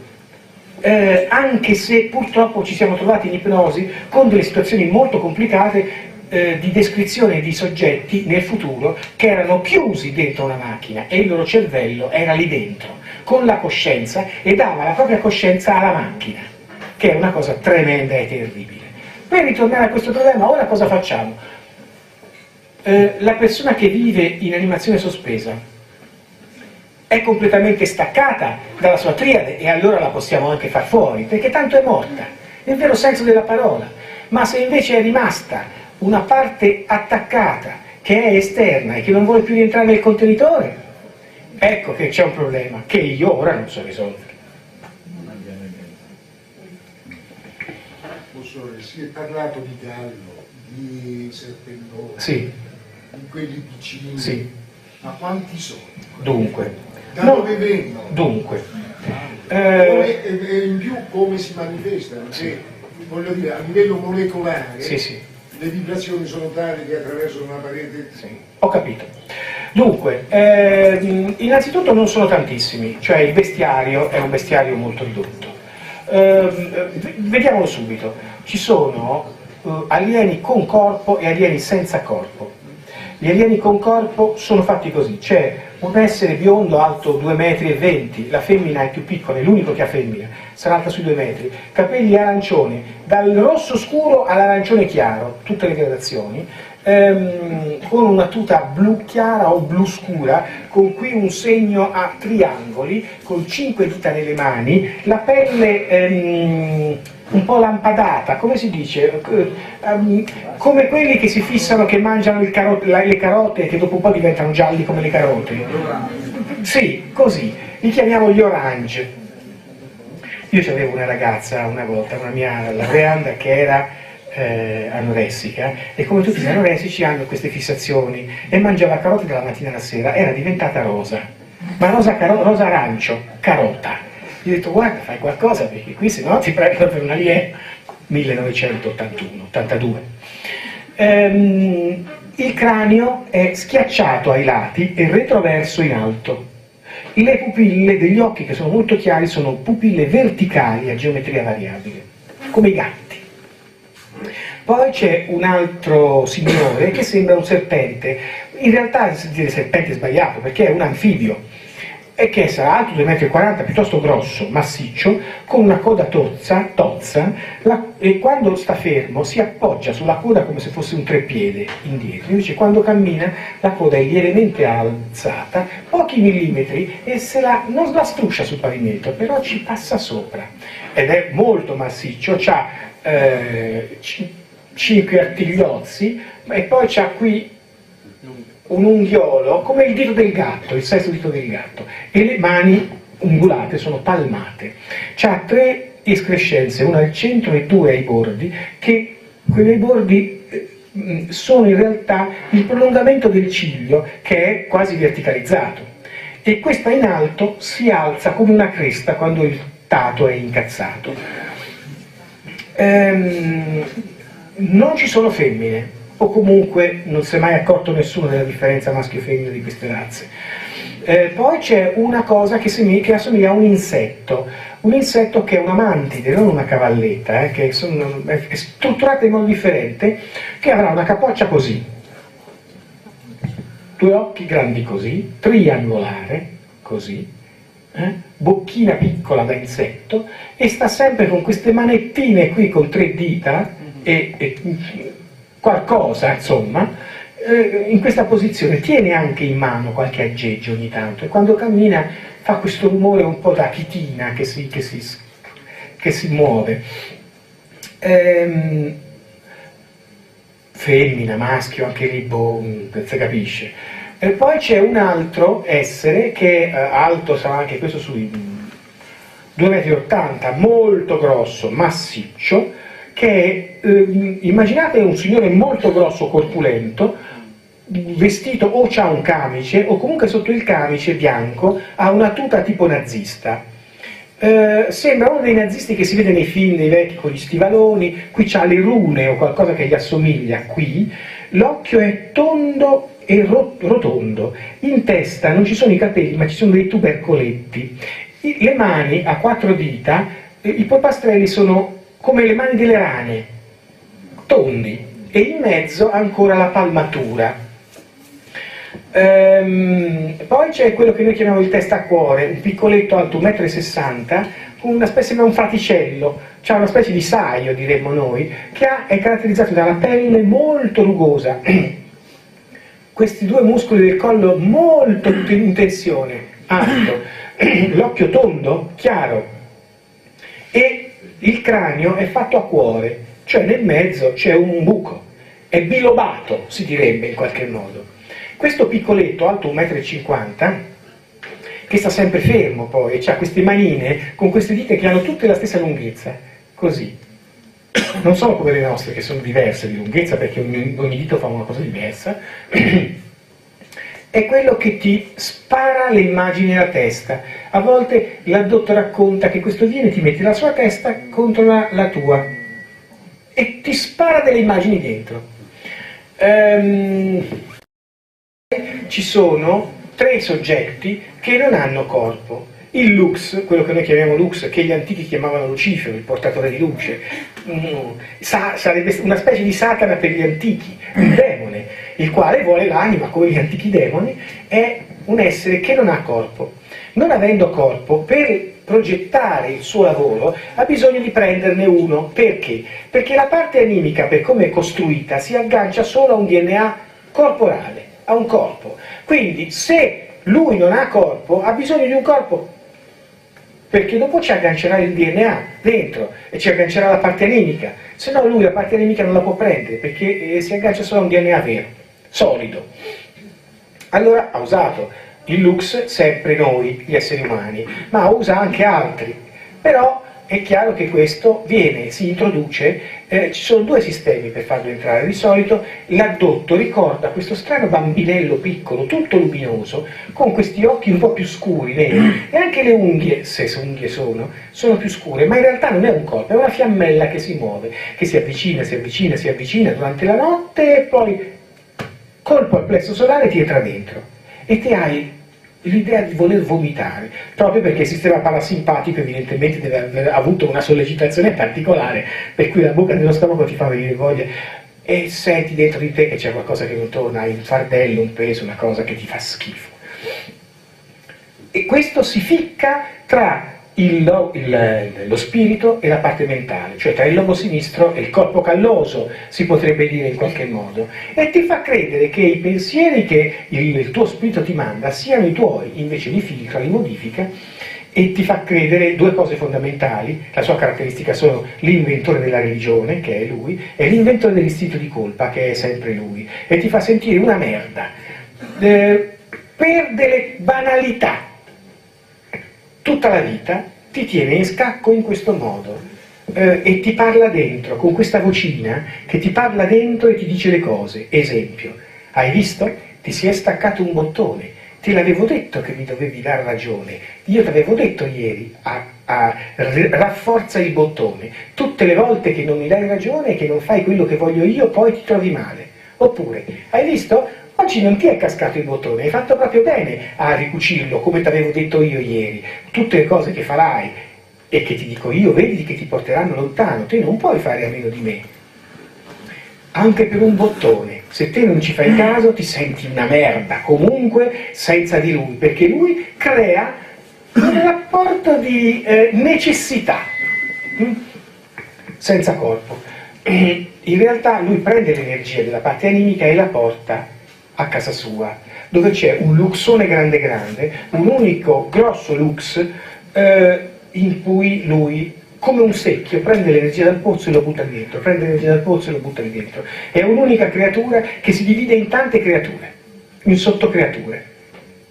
Poi c'è quello che noi chiamiamo il biondo a 6 dita, che gli ufologi non hanno capito bene di cosa si tratta, lo chiamano il nordico.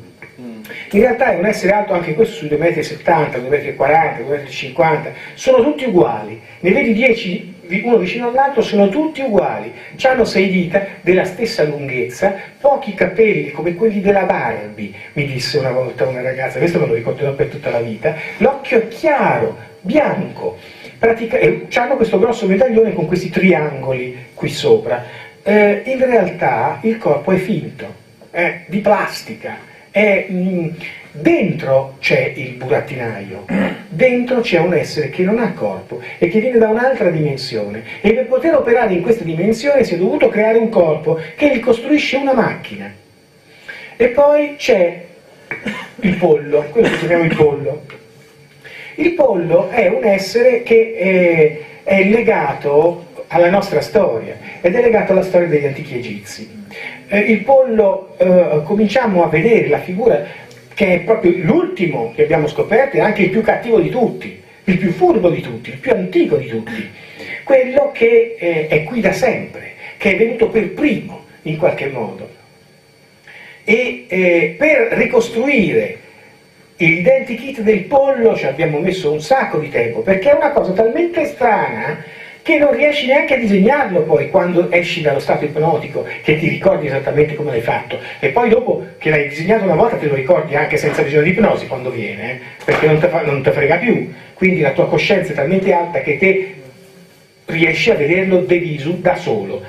Ed è una specie di aggeggio alto 4 metri che non tocca terra ma levita, e ha delle scapole molto accentuate, e qualcuno nella storia le ha scambiate per le ali dell'angelo, pensa te come ci si può fregare, con le proprie mani, e ha queste dita che sono dita da pollo, cioè, è un pollo, e davanti qui c'ha un becco lungo che va a proseguire con un bargiglio che ha sotto il mento, che hanno solo i maschi, sembra che le femmine non ce l'abbiano. Confermi anche questo. Qui al centro del cranio c'ha una cosa che non si è capito cos'è, è una specie di aggeggino luminoso, fai conto una specie di terzo occhio, che ne so. Dietro c'ha ste pennette al vento che si muovono e che sono a geometria variabile, quando si aprono e si richiudono, perché se te al pollo gli urli fai oh, le tira indietro, boh, cosa sono?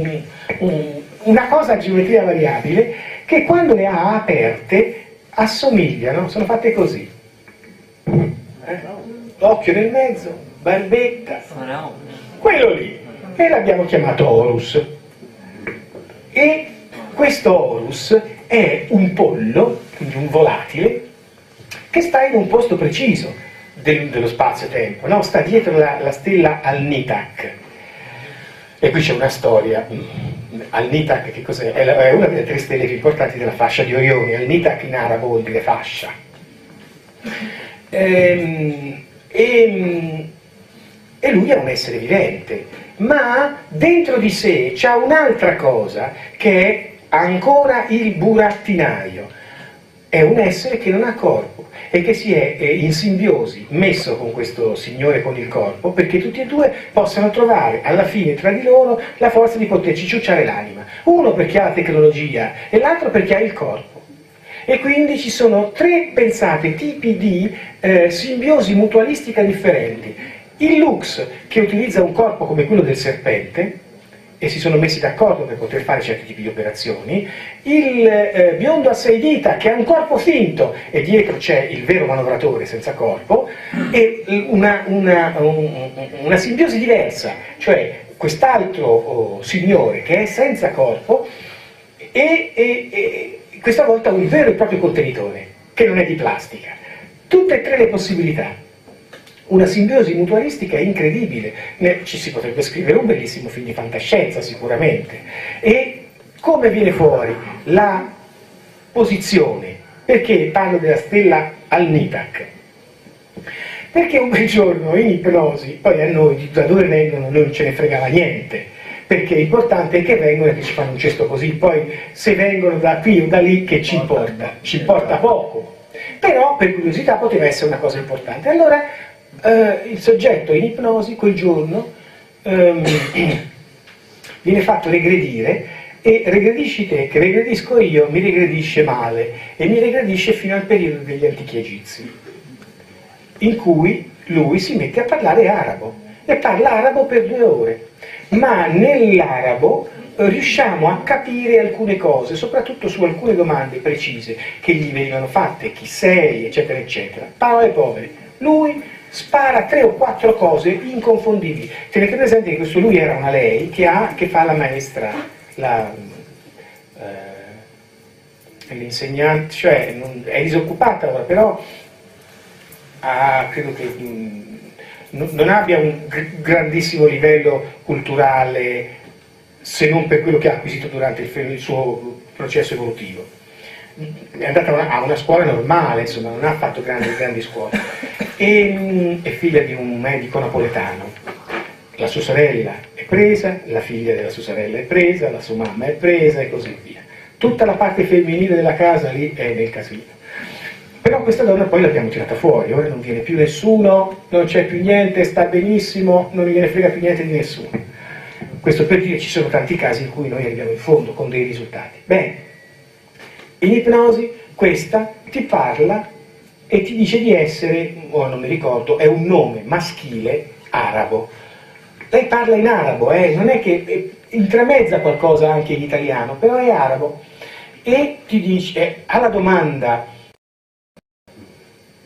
perché poi era regredita lì? È regredita lì perché noi stavamo parlando degli alieni, stavamo parlando del famoso alieno pollo, il quale la sua parte animica stava riconoscendo. E allora parte questa sequenza di nozioni della vita alternativa al tempo dell'Egitto, in cui questo signore dice Horus Ra, Horus Ra.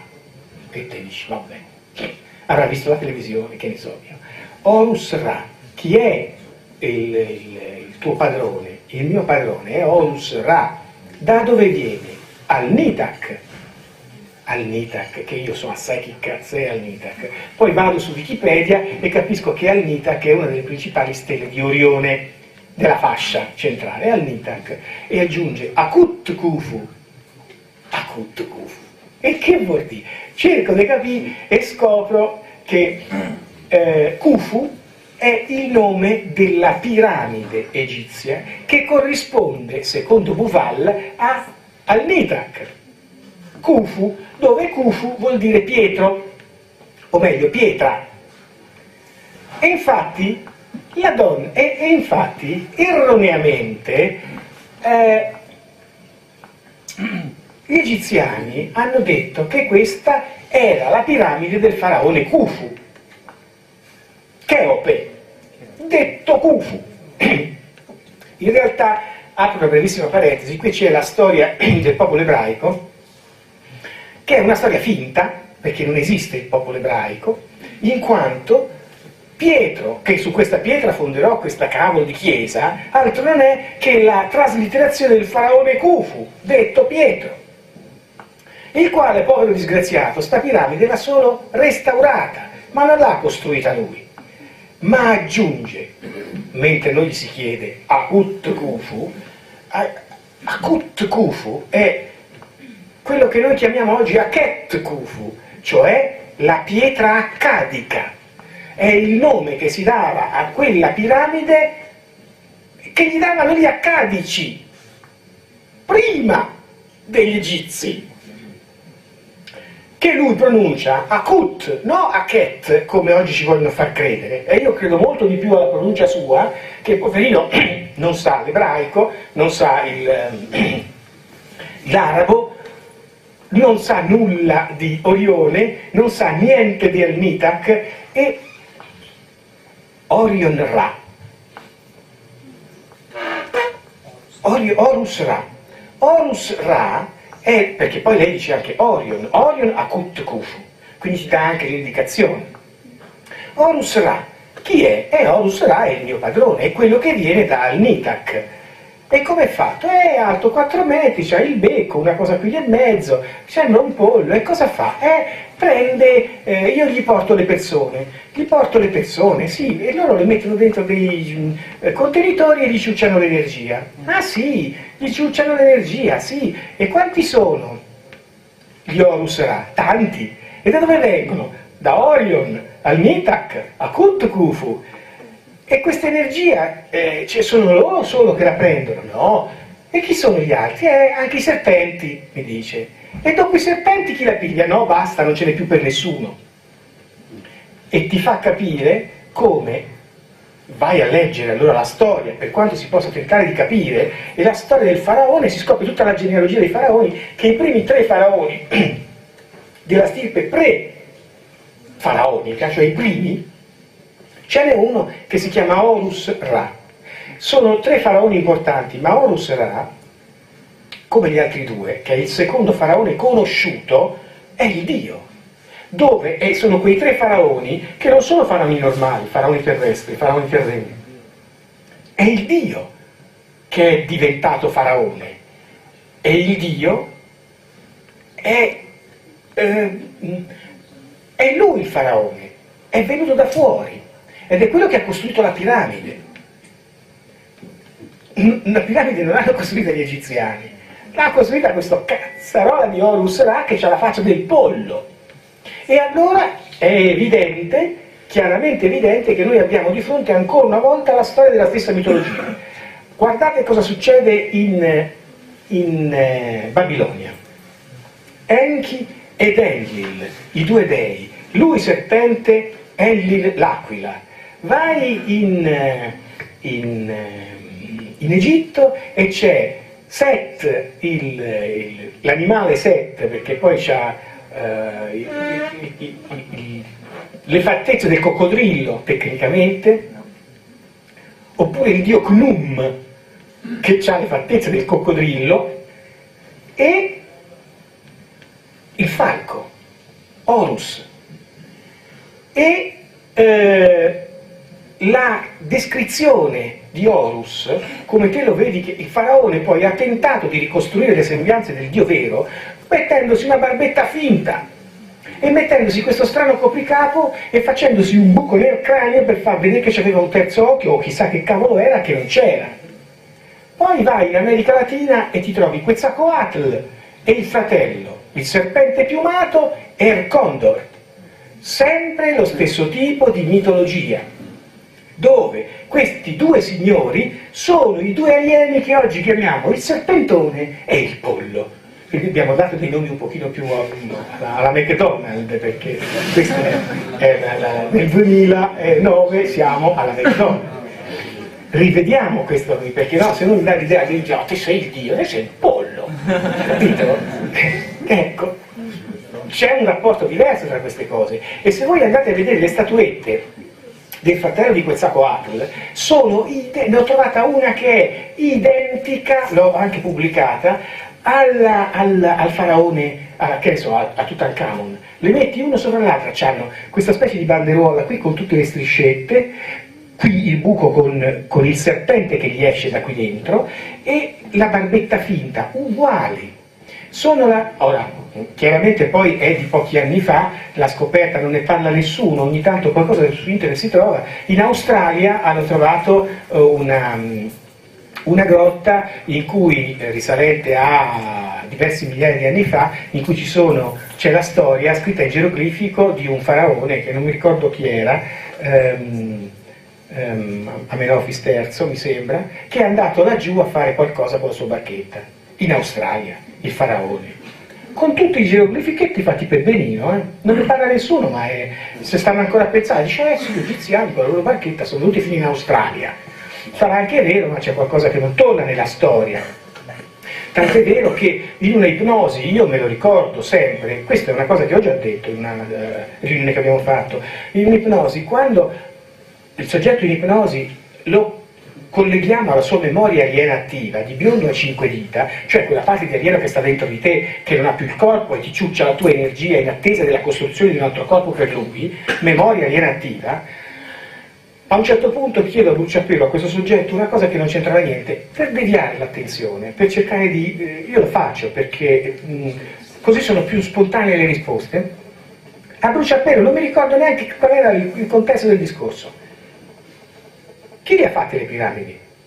Risposta immediata, non lo so, quando siamo arrivati qui 12.000 anni fa c'era già. La grande piramide, gli chiedo, c'era già.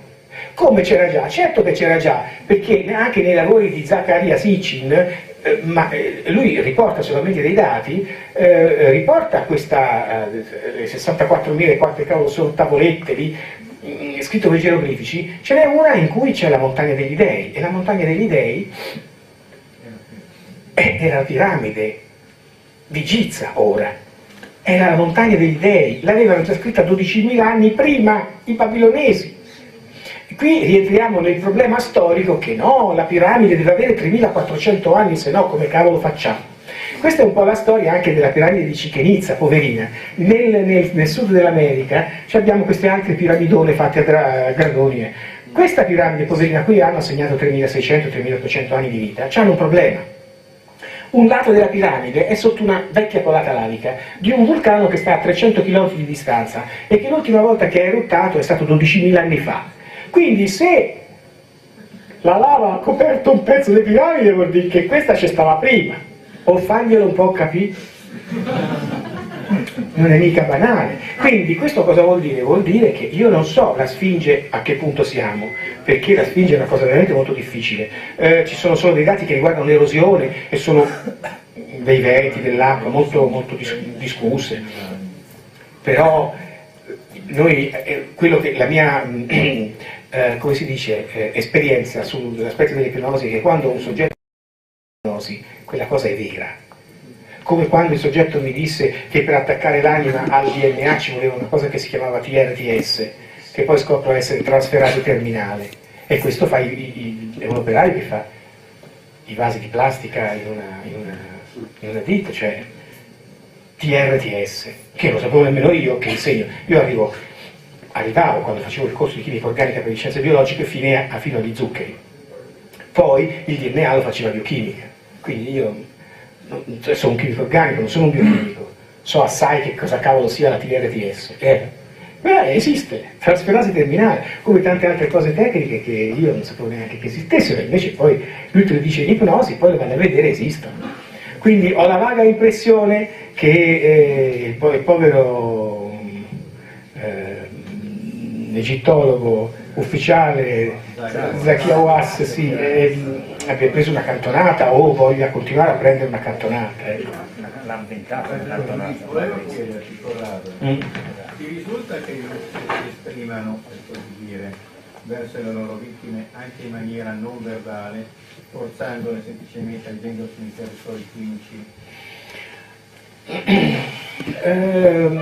Questa è una cosa difficile, ma noi abbiamo notato questo, che quando si cercava all'inizio di buttare fuori il lux in ipnosi, il soggetto, e questo succede anche a volte quando il soggetto tenta di liberarsi dal lux nel Simbad, il soggetto comincia ad avere mal di testa, il cuore che salta, il dolore alla gamba, abbiamo scoperto tutti i dolori finti che il lux, agendo sulla corteccia cerebrale, produce, ma sono finti, servono solo per depistare l'attenzione del soggetto che, se continuasse ad andare avanti con la liberazione, con tutti quei sistemi che noi sappiamo, eliminerebbe veramente il lux. Una volta scoperto il trucco, chiaramente finisce. È chiaro che questi sono evidentemente dei mediatori chimici che possono agire, degli interruttori chimici. Permettimi, Corrado, non sono le 7. Parlo di un caso in cui il lux, diciamo, pilota chimicamente la persona in una direzione con tutti gli effetti possibili, perché può generare febbre, può generare pustole, quanto voglia, avendo in mano i interruttori chimici, e la porta a fare una cosa o a non fare un'altra cosa. Sì. A manifestarsi come sì. È possibile. di nonni. No, ma questo è possibile, ma per un problema anche abbastanza semplice, che esiste una cosa che si chiama psicosomatica, dove la psiche e il soma sono collegati insieme, quindi qualsiasi cosa interagisce sulla tua psiche e chiaramente il corpo poi ne ha una controrisposta, c'è poco da fare. Ahimè sì, però basta capire che la tua volontà, la prima cosa che deve fare è riconoscere la vocina tua dalla vocina del lux che hai dentro di te. Una volta che hai acquisito la conoscenza e la consapevolezza di questo fatto, quello chiacchiera, lascialo chiacchierare, tanto te fai quello che vuoi. Sì, ma se vocine non ne sente e pensa di sentire solo la sua, è fregata. È fregata, perché la parte animica si deve far sentire, deve venire fuori. E che senso è il discorso? Non puoi mai liberare una persona che non vuole essere liberata. Non puoi mai liberare una persona che non ha la coscienza per poterlo fare. L'ultima question. Sì, prego. Volevo scegliere le sue vittime? Cioè hanno caratteristiche particolari? No, sì, certo, c'è una caratteristica particolare, particolarissima. Riteniamo che ci siano le sequenze delle basi puriniche e pirimidiniche nel DNA, cioè una sequenza di tipo familiare. Per questo la mamma, la figlia, la nipote, la bisnonna, per esempio, vengono prese, solo perché il DNA è un DNA buono, cioè quello che permette ad anima di incastrarsi là dentro. Non tutti i DNA sono compatibili con la parte animica. Questo cosa succede? Cosa vuol dire? Vuol dire che non tutti gli esseri umani hanno anima. In fondo è l'ultimissima. Sì. Prego. Sì.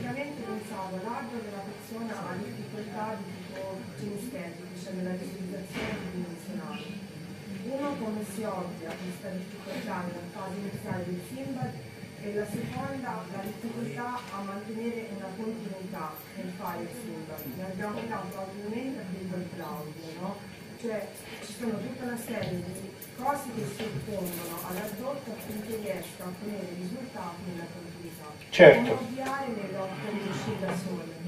Per questo ci sono volute 105 mail per liberare quella persona, perché ogni tanto venivano fuori delle problematiche che te gli dovevi dire: guarda, si fa così, così, così, così, così, quindi ci devi stare dietro.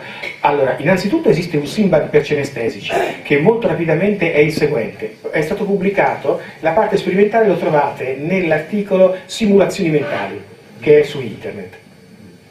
Ve lo leggete tutto, in fondo c'è la parte sperimentale per cenestesici. Praticamente sei in una stanza e in questa stanza te hai a disposizione, dove non vedi niente, c'è pochissima luce, non c'è niente da vedere, però sei seduto, sai che c'è la tua poltrona, sai che è calda o fredda, senti l'odore del tessuto della poltrona e senti in bocca anche un po' di sapore magari del legno che c'hai di fronte, la scrivania che è fatta di questo legno moderno, sai quando entri nelle fabbriche di legno che senti questa cosa, e c'hai 3 telefoni davanti a te, che li vedi a malapena perché è buio, però sai che ci sono 3 telefoni, e uno è collegato con la tua mente, uno con la tua anima e l'altro con il tuo spirito, e sono colorati in modo diverso, e sono fatti di materiale differente, e quando tu li prendi uno, senti che uno è di stoffa, l'altro è di legno, e l'altro è di vetro, per esempio, perché il materiale lo scegli tu. E quando metti la cornetta all'orecchio senti che è freddo, che è caldo, oppure che è un po' come il polistirolo, che fa questo rumore nell'orecchio, eccetera, eccetera. E quindi hai portato tutto verso la visione cenestesica, pochissimo visiva, totalmente, e poi auditiva, perché tu non vedi con chi parli, ma senti la sua voce nella cornetta. A questo punto, se te sei giustamente indicata come cenestesico auditivo, pum, ti parte il Simbad, e poi cosa succede? Beh, succede che scopri che il tuo telefono è un videotelefono, se vuoi vedere premi un tasto, ti si accende il telefono e vedi anche quello che c'hai di là. E con questo sistema cerchi di aggirare il problema della stanza. Questo è come fare poi ad andare avanti. Te lo fai, hai delle difficoltà, mi dici mi sono fermato qui per questo motivo, e io intervengo e ti dico allora fai in un altro modo. Esempio, trucco finale, poi ce ne andiamo a casa. Trucco finale. Non riesci a parlare con la tua parte animica perché c'è casino nella stanza del Simbad. Prendi la tua parte animica e vai dalla parte di là dello specchio. C'è uno specchio che serve per vedere le persone che entrano, e perché è archetipicamente legato lo specchio alla realtà della presenza animica e della coscienza. Tutte le cose che non si specchiano, le cose che ti danno una visione diversa di quello che sono, non sono quello che dicono di essere. Allora che cosa fai? Prendi la tua parte animica e vai dall'altra parte dello specchio. Fai come Alice nel Paese delle Meraviglie. Di là dallo specchio ci puoi andare solo te, e solo la tua parte animica è con te. Di là potete parlare quanto volete, nessuno vi disturba. Poi quando avete preso le vostre decisioni rientrate di qua e fate casino. Fine.